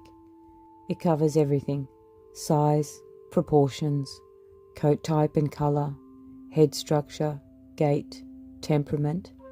It becomes the template against which all dogs of that breed are judged. Creating this standard was no simple task. The people involved had to balance several considerations. They needed to describe the breed as it existed in Tibet, the working dogs doing their ancient jobs, but they also needed to create something practical for Western breeders, something that could guide breeding programs outside the breed's native environment. The standard they created emphasised the breed's size and strength, its thick double coat, its broad head and powerful build, its independent and protective temperament. It tried to capture, in words and measurements, what made a Tibetan Mastiff a Tibetan Mastiff. This was crucial for the breed's future outside Tibet. With an official standard, judges at dog shows would know how to evaluate the dogs. Breeders would have clear goals for their breeding programs. The breed could be preserved in a more formal, organised way. But, and this is important, despite this recognition, despite the formation of the Tibetan Breeds Association, despite the official standard, the breed remained rare outside Asia for decades. Think about what this means. From 1931 through the 1950s, 60s, and even into the 70s, Tibetan Mastiffs were known, they were recognised, they had an official standard, but they were still extremely scarce. A few dedicated breeders maintained small populations, mostly in Britain, with scattered individuals elsewhere in Europe and eventually in North America. But this was nothing like the widespread presence of Labrador Retrievers or German Shepherds or other popular breeds. Why did the breed remain so rare? Several reasons. The difficulty of importing dogs from Tibet continued. Political upheaval in the region, particularly after the Chinese occupation of Tibet in 1950, made it even harder to obtain dogs from the breed's homeland. The challenges of breeding and raising the dogs outside their native environment remained, and frankly, they weren't the easiest dogs to own. Their size, their independence, their strong guarding instincts, these weren't characteristics that made them ideal family pets for the average dog owner. So the Tibetan Mastiff existed in a kind of limbo for much of the 20th century. Recognised but rare, admired but not widely bred, present but not prominent, a breed that enthusiasts knew about and valued, but that the general public rarely encountered. This had both advantages and disadvantages. The disadvantage was obvious. The breed wasn't thriving outside its homeland. Populations remained small. Genetic diversity was limited. The risk of the Western population dying out entirely was real. But the advantage was that the breed wasn't subjected to the kind of intensive, sometimes harmful breeding practices that affected more popular breeds. When a breed becomes wildly popular, breeding sometimes focuses on exaggerating certain features for show purposes, often at the expense of health and working ability. The Tibetan Mastiff, being rare and relatively obscure, largely avoided this fate during this period. The dogs that were bred in the West during these decades tended to be bred by serious enthusiasts who cared about preserving the breed's original characteristics, who valued the working temperament as much as the physical appearance, who tried as much as possible to maintain what the breed had been in Tibet. This created a foundation, a small but dedicated group of breeders who understood the breed, who had established some breeding lines with documented histories, who had learned how to care for and raise these dogs outside their native environment, who had created a community of knowledge and support around the breed. This foundation would prove crucial when, decades later, interest in the Tibetan Mastiff would suddenly explode, when the breed would go from rare and obscure to briefly one of the most sought-after and expensive dogs in the world. But that's a story for our next chapter. For now, think of this image. Dedicated breeders in Britain and elsewhere, carefully raising a handful of Tibetan Mastiffs, recording pedigrees, writing letters to each other about breeding plans, studying the dogs, trying to understand them, keeping alive in a very different environment, a breed that stretched back thousands of years into the past, holding a thread of continuity, maintaining a genetic lifeline, ensuring that this ancient breed wouldn't vanish from the modern world. Now we come to a very different chapter in the Tibetan Mastiff story, a chapter that's recent enough that many people remember it, a chapter that shows how human desires and economic forces can dramatically impact even the most ancient of breeds. In the early 21st century, something unexpected happened. Tibetan Mastiffs became luxury status symbols in China. China was changing rapidly during this period. Economic growth was creating a new wealthy class, people who had money to spend, who wanted ways to display their wealth and status, who were looking for exclusive, prestigious possessions that would set them apart. And for complex cultural reasons rooted in Chinese history and symbolism, the Tibetan Mastiff became one of those status symbols. Remember that these dogs had been called heavenly lions in ancient China. They had been gifts to emperors. They represented power, protection, and prestige. They were authentically Chinese, or at least from a region that China claimed, which appealed to nationalist sentiments. Moreover, they were rare. Not many people owned them. They weren't common street dogs or ordinary pets. They were exotic, impressive, and limited in number. All of this made them perfect status symbols for China's newly wealthy. The demand began to build, and where there's demand, especially among people with money to spend, prices rise. Sometimes prices rise dramatically. Some dogs sold for extraordinary prices during a speculative boom.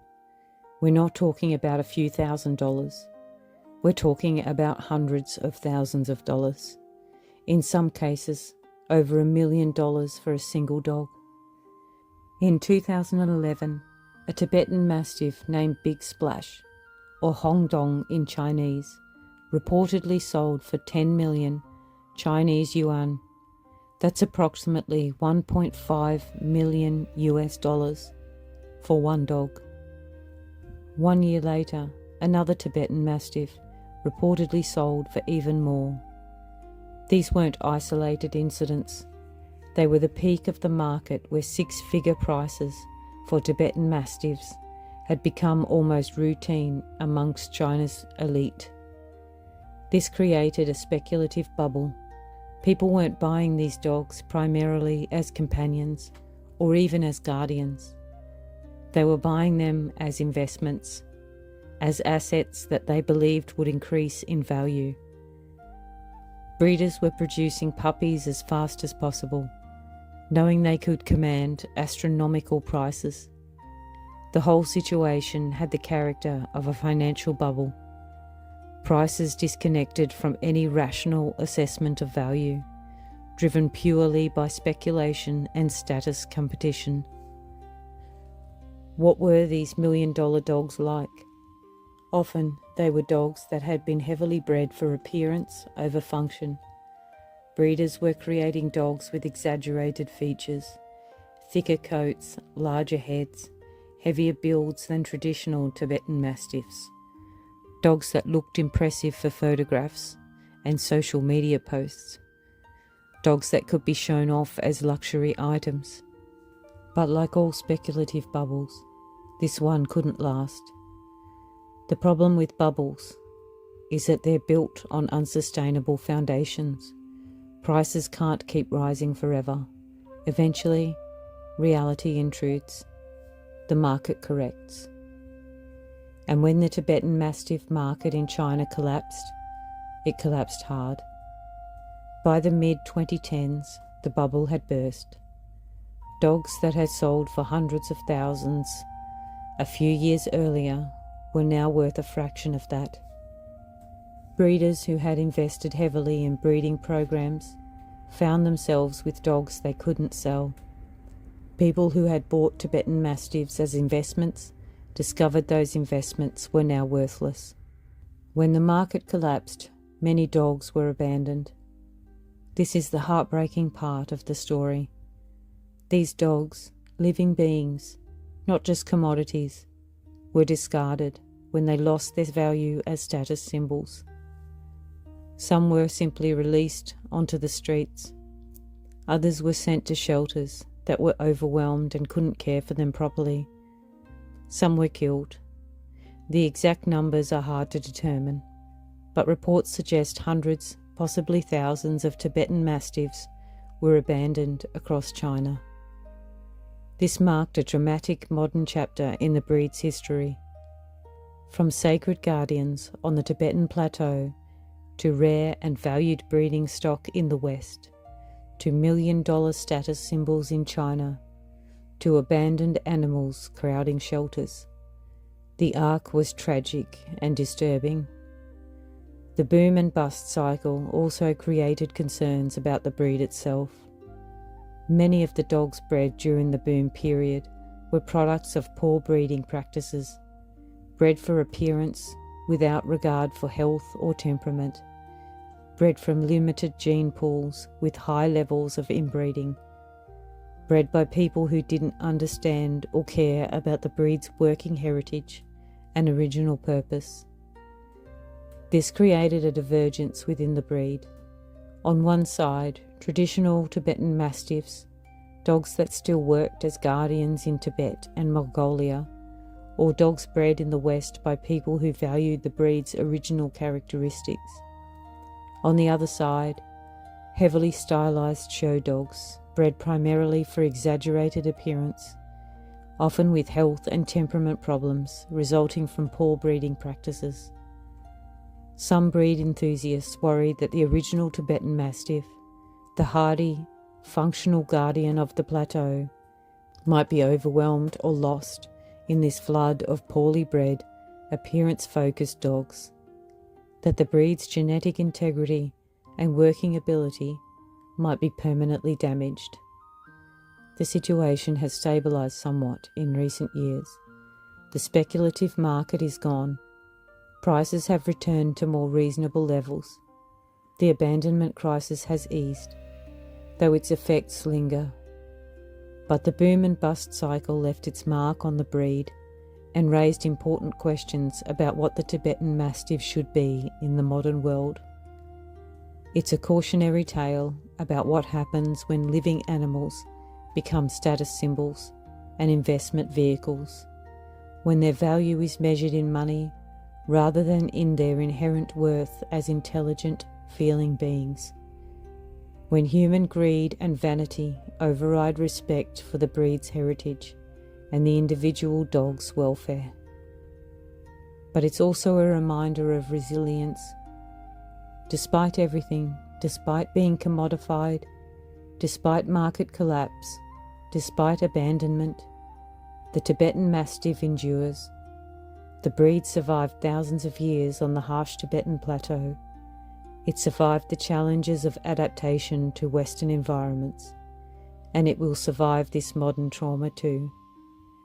Because at its core, the Tibetan Mastiff is a survivor. It always has been.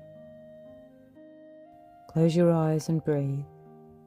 Let the sadness of this chapter pass through you. It's part of the story, yes, but not the end of the story. The Tibetan Mastiff story continues, as it has for 10,000 years. And so we come to the present day, to where the Tibetan Mastiff stands now, After all these thousands of years, after all these chapters of history and adaptation and survival and change, Tibetan Mastiffs remain powerful, independent guardians with deep instincts shaped by thousands of years. This is the fundamental truth about the breed. Despite everything that's happened, despite being brought to the West, despite the speculative boom in China, despite all the changes in how and where they live, the core nature of the Tibetan Mastiff remains. They are still large, imposing dogs, still protective of their territory and their family, still independent thinkers who don't simply follow commands but assess situations and act according to their own judgment. Still most alert at night, still watchful, still carrying those ancient guardian instincts in their genes. A Tibetan Mastiff puppy born today in New York or London or Sydney will still exhibit behaviours perfected on the Tibetan plateau thousands of years ago. It will still want to patrol boundaries, still give that deep, resonant bark to warn of perceived threats, still form strong bonds with its family while remaining aloof with strangers. The environment has changed, but the dog's fundamental nature hasn't. This creates both opportunities and challenges for modern owners. The opportunities: you're living with a piece of living history. A dog whose ancestors guarded nomads and monasteries before written history began. A dog connected to one of Earth's most remarkable environments. A dog with genuine working ability and purpose. The challenges: these instincts don't always fit well with modern suburban life. A dog bred to patrol mountainous plateaus doesn't naturally adapt to a small backyard. A dog bred to make independent decisions about threats doesn't always understand that the mail carrier is not, in fact, a dangerous intruder. The very traits that made the Tibetan Mastiff perfect for its original purpose can make it difficult in contemporary settings. Responsible ownership of a Tibetan Mastiff requires understanding this, requires respecting what the dog is and providing appropriate outlets for its instincts, requires training and socialization that works with the dog's nature rather than against it, requires space, secure fencing, and a commitment to managing a large, powerful, independent guardian dog. But there's another dimension to the breed's current situation. There is now a visible divide between traditional working dogs and heavily stylized modern lines. In some parts of Tibet and Mongolia, Tibetan Mastiffs still do their ancient work. They still guard herds and settlements. They still sleep outside in the cold and patrol at night and face down wolves. These dogs have changed little over the centuries. They're bred for function, for ability, to survive and work in harsh conditions. They tend to be leaner, more athletic, more practically built than some modern show lines. Then there are the dogs bred primarily for show or appearance. Some of these maintain the breed's functional characteristics, while also conforming to breed standards for competition. But others have been bred for exaggerated features, extremely thick coats, very heavy heads, massive size, that may look impressive, but can compromise health and working ability. This divide isn't unique to the Tibetan Mastiff. Many breeds face similar situations where show lines and working lines diverge. But in the Tibetan Mastiff, the divide seems particularly significant because of the breed's ancient heritage and specialized adaptations.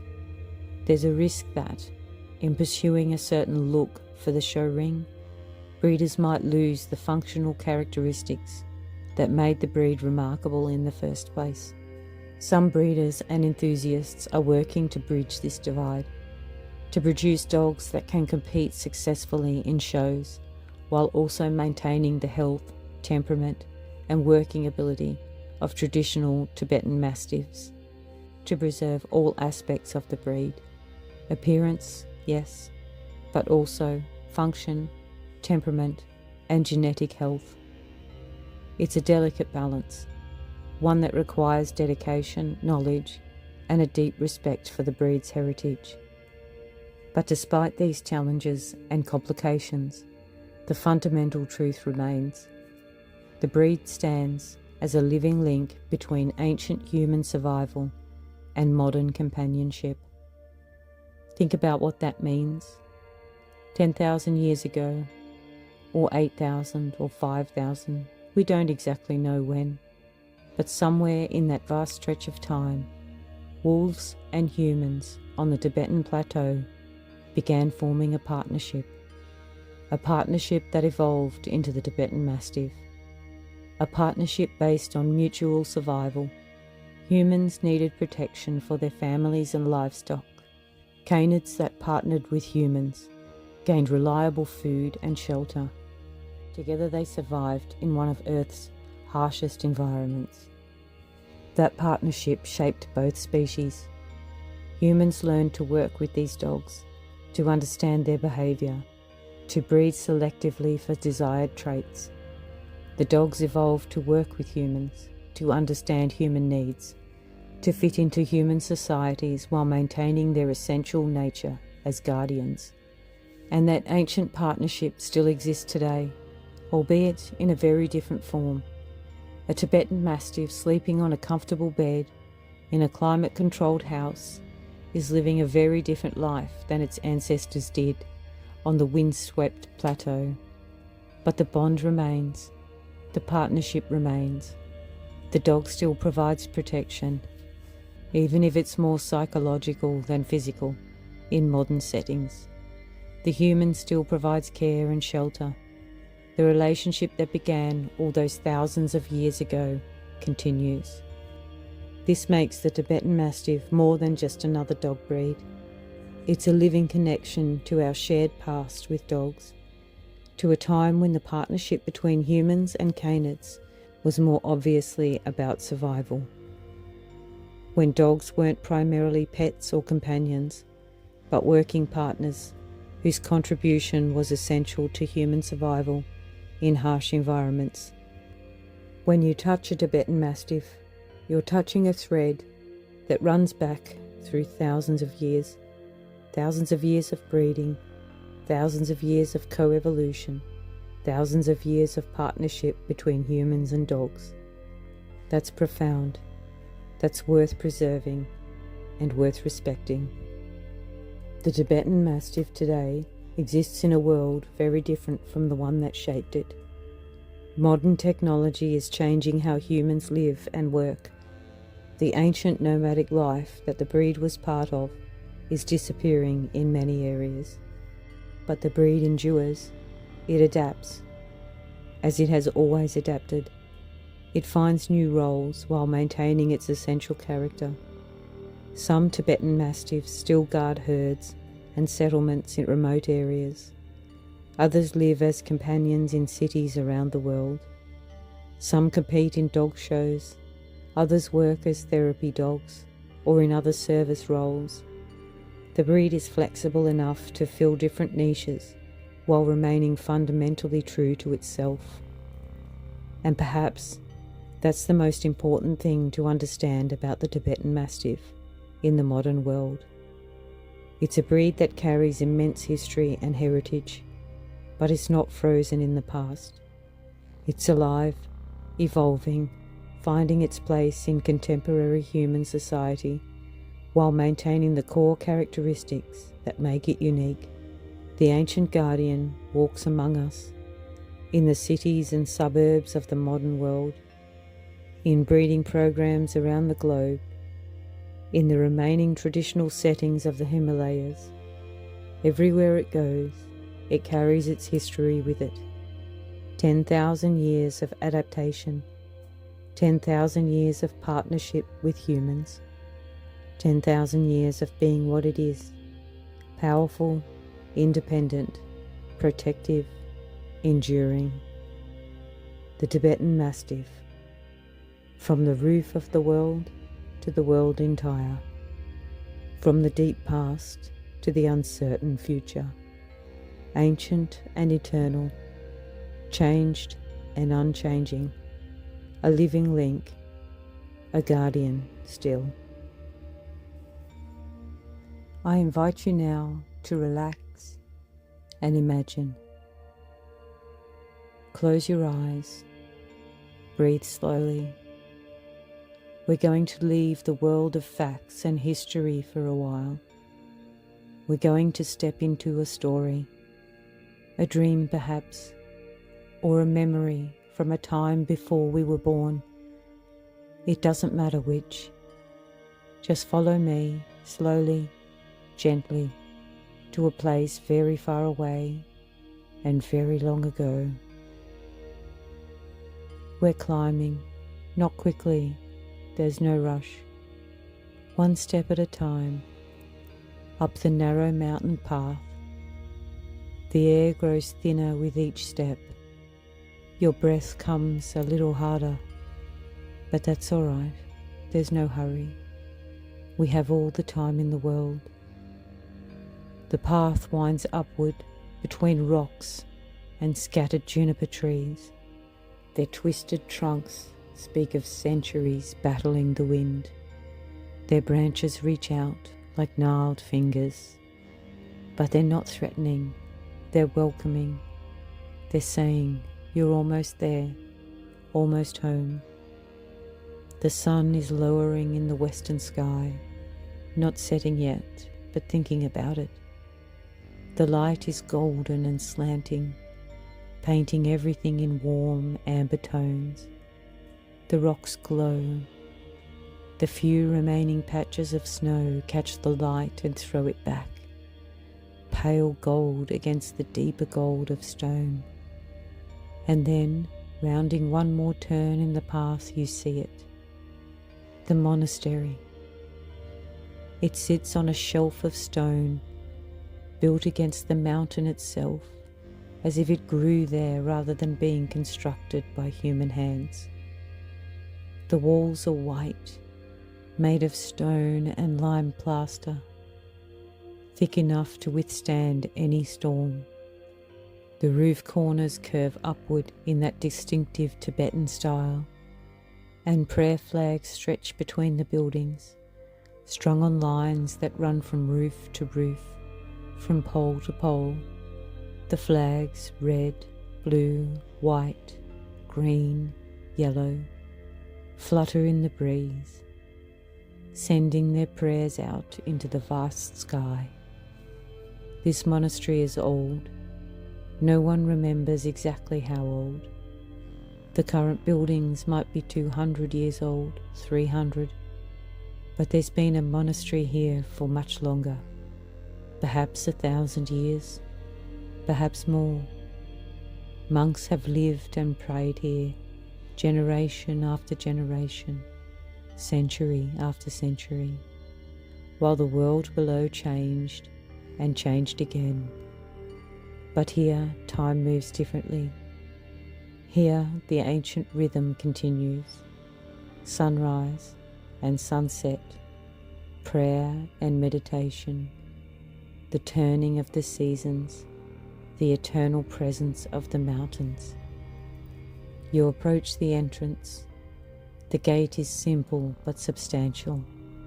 Heavy wood, weathered by centuries of wind and sun, and there, beside the gate, you see him, the Do-Khyi, the guardian. He's laying in a spot of late afternoon sunlight, his massive body relaxed, but his eyes alert. His coat is thick, thicker than you expected, even though you've heard the descriptions. It's a rich gold and red colour, like autumn leaves, like the stones at sunset. Around his neck and shoulders the fur grows even longer and thicker, forming that magnificent mane. He looks in this light like something between a dog and a lion, like something from a legend made real. He sees you. His head rises slowly. His eyes, dark brown, almost black, set deep under heavy brows, regard you calmly, assessing. This is his territory, his monastery. He's charged to protect. Are you a threat? Are you a visitor with good intentions? Are you someone who belongs here? You stop. You don't approach too quickly. You show respect. You keep your movements slow and calm. This is his domain, and you're asking permission to enter. For a long moment, he simply looks at you. The silence stretches. Then almost imperceptibly, he relaxes. The tension in his body eases. His head lowers slightly. Not a bow exactly. More like an acknowledgement. You may pass. You walk forward slowly, giving him space. As you pass by, you can feel the warmth radiating from his thick coat, heated by the sun. You can smell him, not unpleasant, but distinctly animal, the smell of fur and dust, and ancient stone and mountain air, the smell of something wild, something that belongs to this place more completely than any human ever could. You pass through the gate, into the monastery compound. The courtyard opens before you, stone paving, worn smooth by thousands of feet over hundreds of years. Around the edges the buildings rise, the main temple with its ornate doors, the living quarters for the monks, the kitchen, the library where precious texts are kept, all arranged around this central space, this heart of the monastery. It's quieter inside the walls than outside. The wind is blocked. The sound of the prayer flags fluttering is softer. Instead, you hear other sounds. The distinct murmur of prayer from inside the temple, the soft shuffle of feet as a monk crosses from one building to another, the trickle of water from the fountain in one corner of the courtyard, spring water, cold and pure, piped down from higher up the mountain. The light is changing, the sun is lower now, the shadows are longer, evening is coming, and with evening comes the real work of the Do-Khyi. But for now, in these last moments of daylight, there's a sense of peace, of stillness, of preparation for the night ahead. You find a spot to sit, a stone bench, worn smooth, positioned against a wall where you can see most of the courtyard. You sit down slowly, feeling your body relax after the climb. The stone is still warm from the day's sun. It feels good to rest. And you watch. You watch as the monastery prepares for evening. A monk emerges from the kitchen carrying a bowl. He's young, perhaps 20, perhaps younger. His robes are maroon, the traditional colour. His head is shaved. He walks with the particular gliding step that monks develop, economical, graceful, unhurried. He crosses the courtyard to where the Do-Khyi is still laying by the gate. The dog rises as the monk approaches, not quickly, not with excitement, but with calm recognition. His tail gives a slow, dignified wag. Just once, twice. This is someone he knows, someone he trusts. The monk sets the bowl down, and the Do-Khyi lowers his massive head to eat. You can't see what's in the bowl from where you sit, but you can imagine. Sampa, probably, that roasted barley flour that's a staple of Tibetan diet. Perhaps mixed with some butter tea, maybe some scraps from the monk's own meal. Whatever it is, the dog eats with focus and efficiency, not rushed but purposeful. fueling his body for the work ahead. The monk stands nearby waiting. When the dog finishes licking the bowl clean, the monk picks it up. But before he leaves, he does something that makes you smile. He reaches down and places his hand on the dog's massive head. Just rests it there for a moment. The dog doesn't move, doesn't pull away, just accepts this gesture of connection, of respect, of partnership. When the monk glides away back towards the kitchen, the Do-Khyi sits. He sits by the gate, facing outwards, and he waits, watching, guarding, ready. The sun touches the peaks to the west. The light turns from gold to orange to pink. The mountains, already magnificent, become transcendent. They glow as if lit from within, as if they're not made of stone and ice, but of light itself. The sky beyond them deepens from blue to indigo to purple. The first stars appear, tiny pinpricks of silver in the darkening dome of heaven. And as the light fades, as the world transitions from day to night, the monastery comes alive in a different way. Lamps are lit inside the buildings, butter lamps, their flames small and steady, fueled by yak butter that's been purified and consecrated.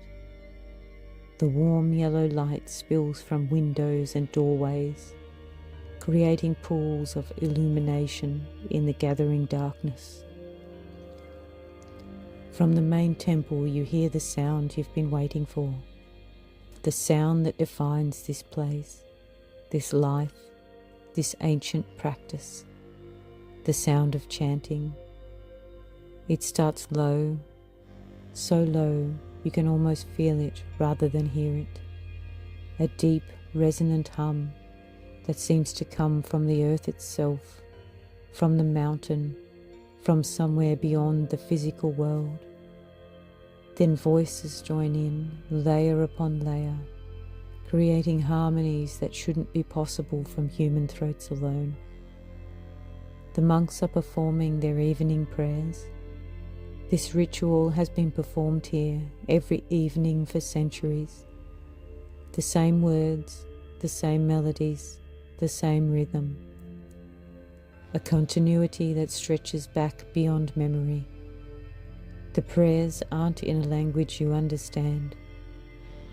They're in Sanskrit, in Tibetan, in ancient liturgical forms. But understanding the words isn't necessary.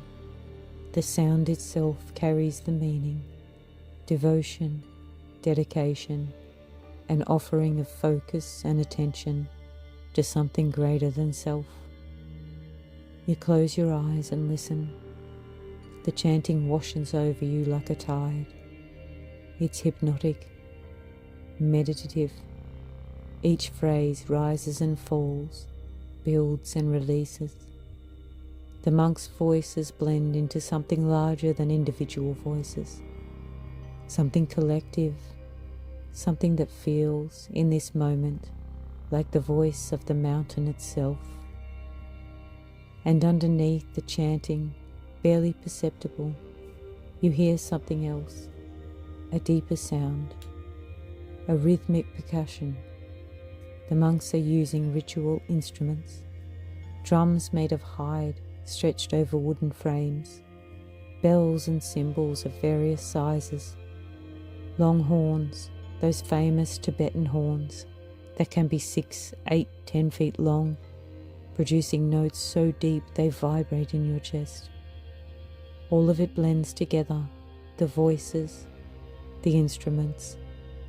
The sound echoes off the stone walls, fills the courtyard, rises up towards the stars that are now appearing in greater numbers as true darkness falls. You open your eyes. The courtyard is dimmer now, lit only by the lamps from the windows and doorways. and you see him again, the Do-Khyi. He's still by the gate, but he's standing now, standing and looking outward into the darkness beyond the monastery walls. This is his time. The night belongs to him. You watch as he begins his patrol, not quickly, not anxiously, with calm, methodical purpose. He walks the perimeter of the courtyard, his paws making almost no sound on the stone. He pauses at each doorway, each window, checking. His nose lifts, testing the air. His ears swivel, catching sounds you cannot hear. Everything is as it should be. Everything is safe. He continues his circuit. When he reaches the gate again, he pauses.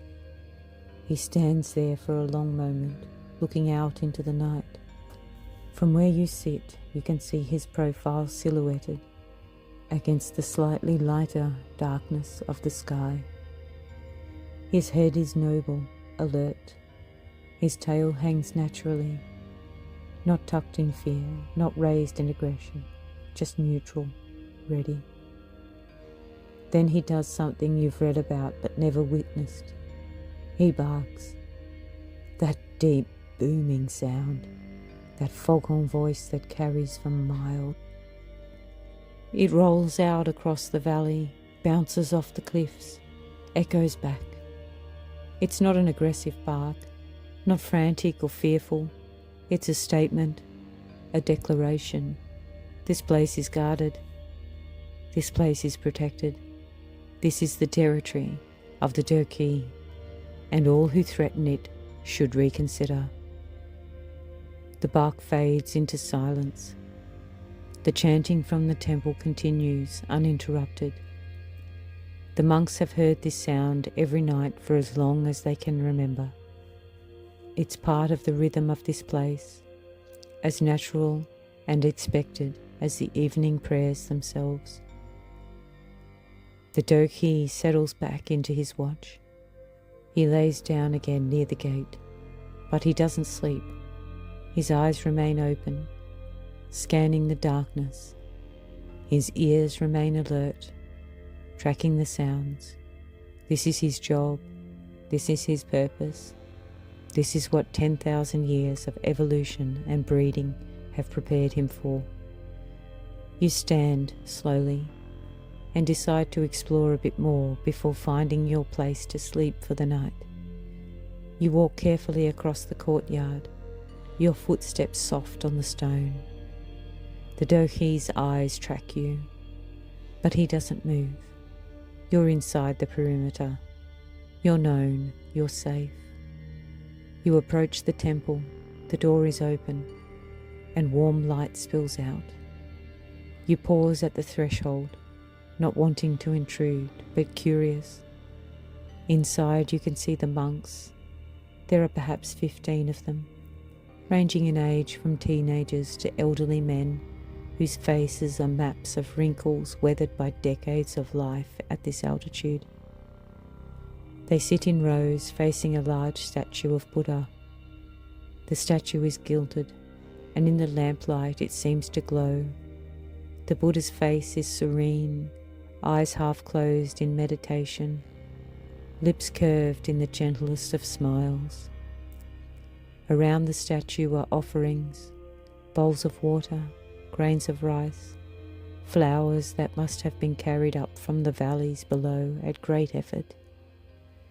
The monks sway slightly as they chant, their bodies moving with the rhythm of the prayers. Some hold prayer beads, fingers working through them with practiced ease. Some hold text, reading by the butter lamplight, though many seem to know the words by heart and only glance at the pages occasionally. The air inside the temple is thick with incense. You breathe in and the smell fills your senses. Sandalwood, sweet and woody, with that distinctive warm aroma that seems to calm the mind just by smelling it. And juniper, sharper, more resinous, The smell of the mountain itself, the two scents blend and mix with the smoke from the butter lamps, creating a haze that softens the light, makes everything seem slightly unreal, slightly dreamlike. You breathe deeply, the incense, the chanting, the warm light, the sense of peace and purpose. It all combines to create a profound sense of calm. Your heartbeat slows, your shoulders drop. The tensions you didn't even know you were carrying begin to release. This is what it's like here. This is what it's been like for centuries. This ritual, this devotion, this dedication to something beyond the material world.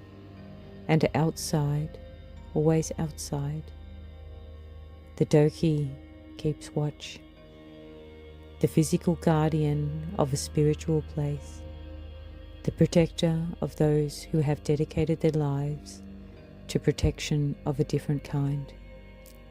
You step back from the temple door, not wanting to disturb the monks' prayers. You walk slowly around the courtyard, and you notice details you missed before. Prayer wheels mounted in alcoves along the walls, cylindrical drums inscribed with mantras that spin when you push them, sending prayers out into the world. You give one a gentle push as you pass, and it spins smoothly, well oiled despite its age. The soft whirring sound it makes is soothing. More prayer flags overhead, barely visible in the darkness, but you can hear them fluttering. The sound is like whispered conversations, like the mountain speaking to itself. Each flutter sends more prayers outward. Or so the belief goes.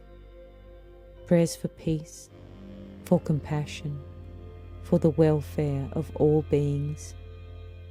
You find a stairway leading up to the roof of one of the buildings. You climb slowly, your hand on the rough stone wall for balance. At the top you emerge onto a flat roof area, and the view takes your breath away.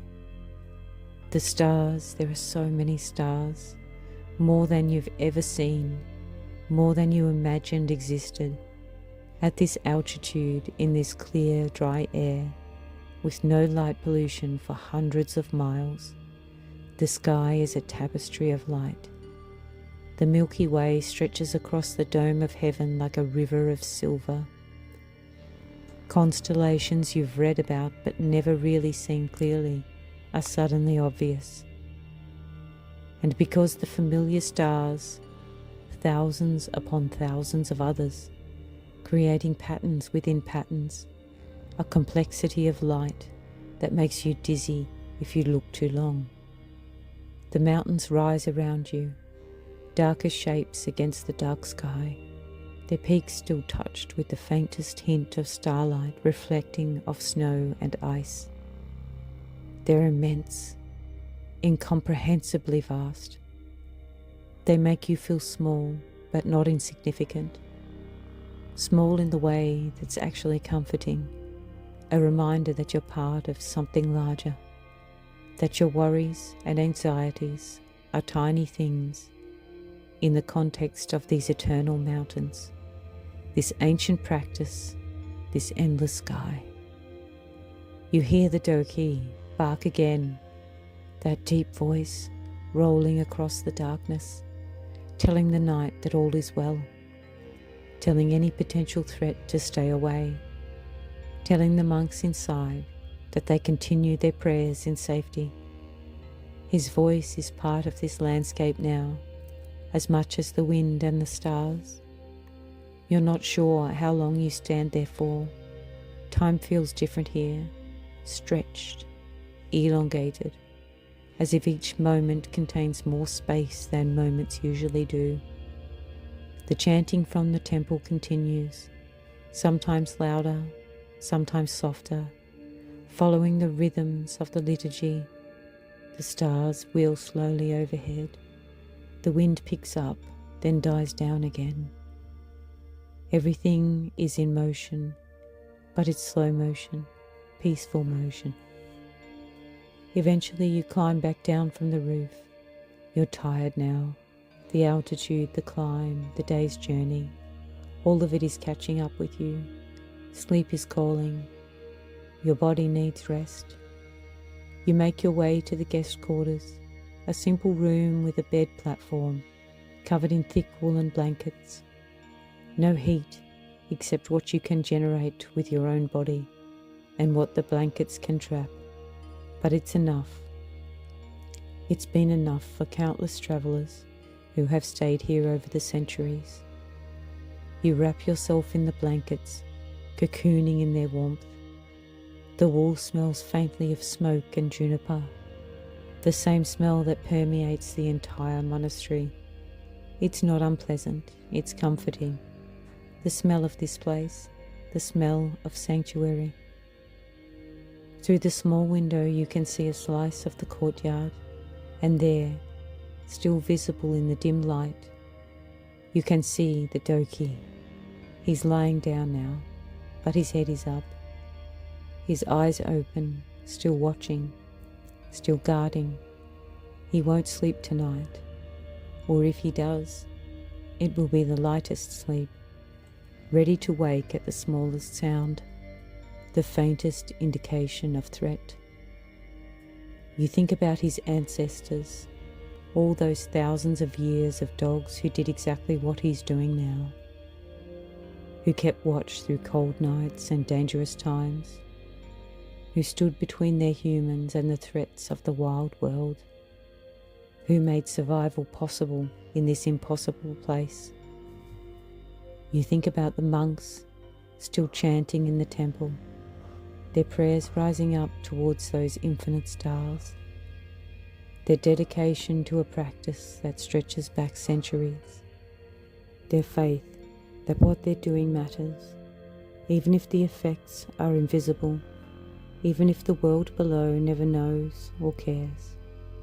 And you think about how these two things, the dog's protection and the monk's prayers, are part of the same whole, different kinds of guardianship. The Do-Khyi guards the physical space. The monks guard something else, something intangible, but no less real.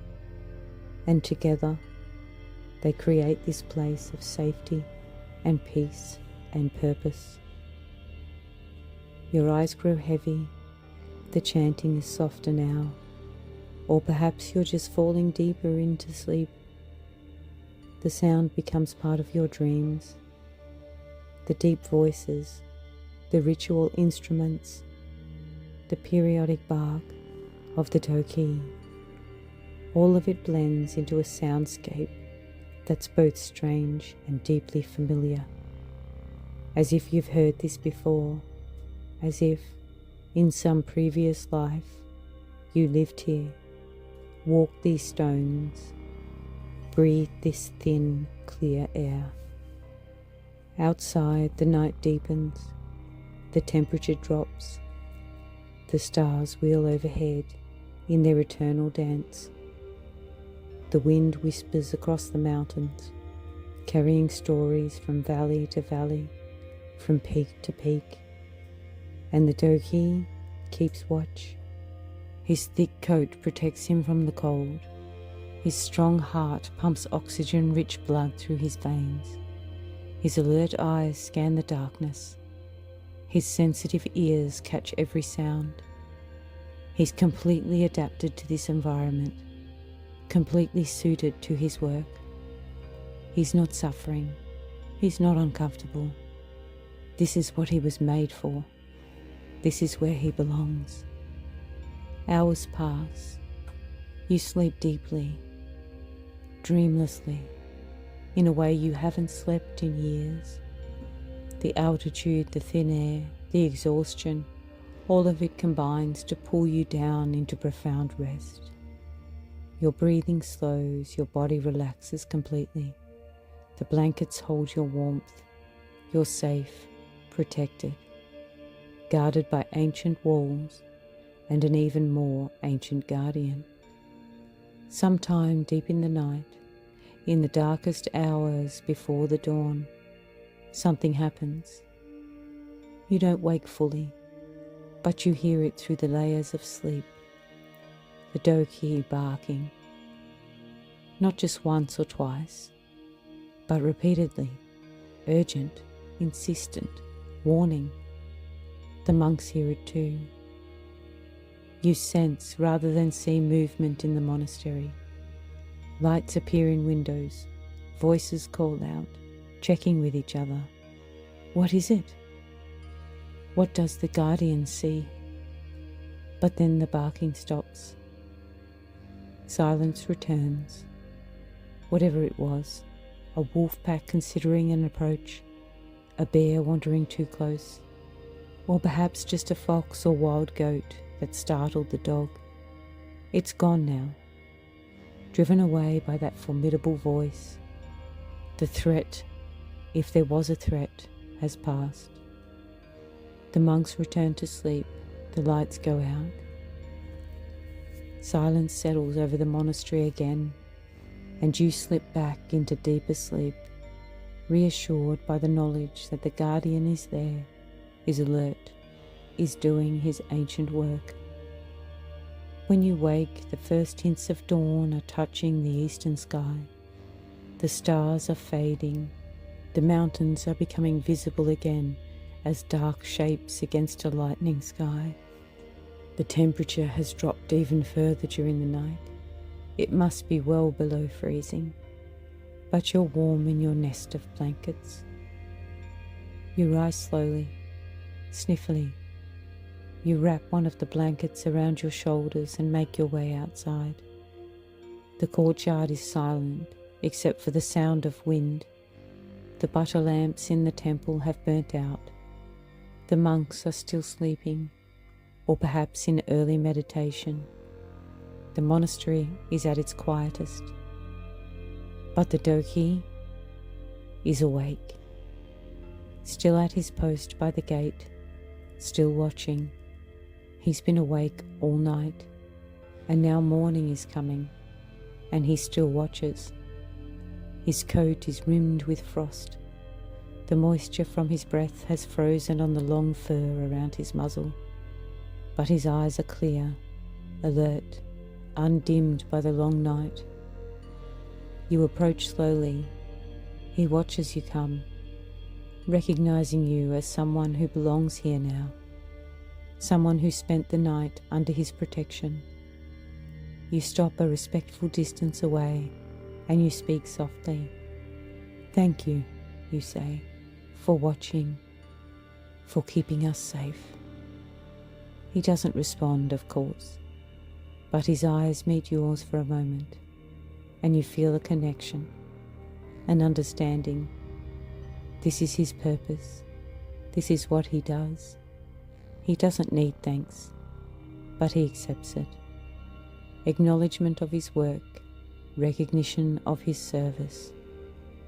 The sun breaks over the eastern peaks. Sudden, brilliant light floods across the valley, turning everything gold. The frost on the Do-Khyi's coat sparkles like diamonds. The prayer flags overhead glow in colours so bright they almost hurt to look at. The white walls of the monastery shine like snow. Everything is transformed by this light, made new, made sacred. And as the warmth of the sun reaches the courtyard, as the first real warmth of today begins to spread, the Do-Khyi finally relaxes. His night's work is done. The dawn has come. The monks will wake. The day will begin. The monastery is safe. He stands, stretches, that long, luxurious stretch that dogs do. Front legs extended, back arched, mouth open in a yawn that shows impressive teeth. Then he shakes. The frost flies from his coat in a sparkling cloud. He walks slowly across the courtyard to a spot where the sun is shining warmly on the stone, a spot that's sheltered from the wind. a spot that's been worn smooth by generations of dogs laying in exactly this place.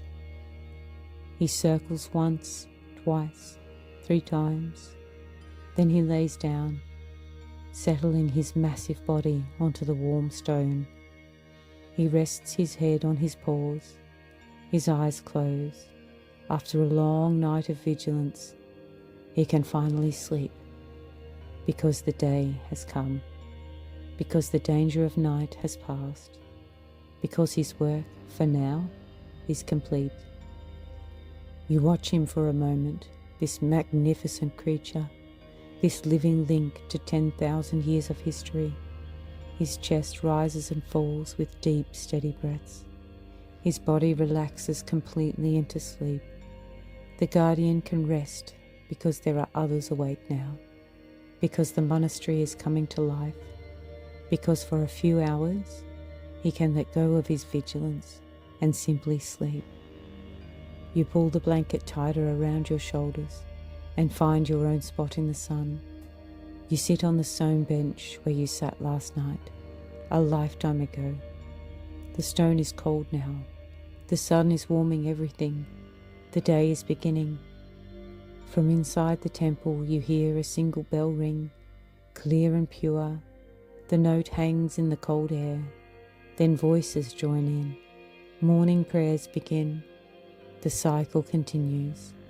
Evening prayers, night watch, morning prayers, over and over, day after day, year after year, century after century.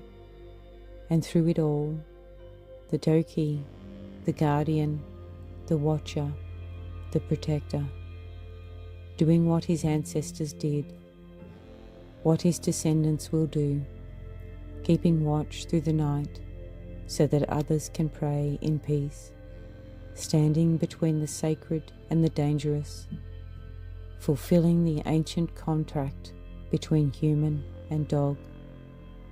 The sun climbs higher, the cold of night retreats, the day unfolds, and the Do-Khyi sleeps on, his duty done, his job complete, his purpose fulfilled, until evening comes again, until darkness falls again, until once more he rises and takes his post and begins his watch anew. This is the way it has always been. This is the way it will always be, as long as there are monasteries on mountains, monks in meditation, and guardians who remember their purpose. Close your eyes and breathe deeply. Smell the sandalwood and juniper. Feel the warmth of the sun. Hear the distant chanting, the prayer flags fluttering, the deep, peaceful breathing of the sleeping guardian. You are safe here, protected, guarded by ancient walls and ancient watchfulness. Let your eyes close and your body relax. Let sleep take you the way it took the Do-Khyi after his long night. You've earned this rest. You've walked far. You've climbed high. Now you can sleep. The mountains will keep watch. The monks will keep praying. And somewhere, always, there will be a guardian, a Tibetan Mastiff, standing watch through the night, keeping the ancient covenant, protecting the sacred spaces. These paw prints have faded, but the story remains. Good night.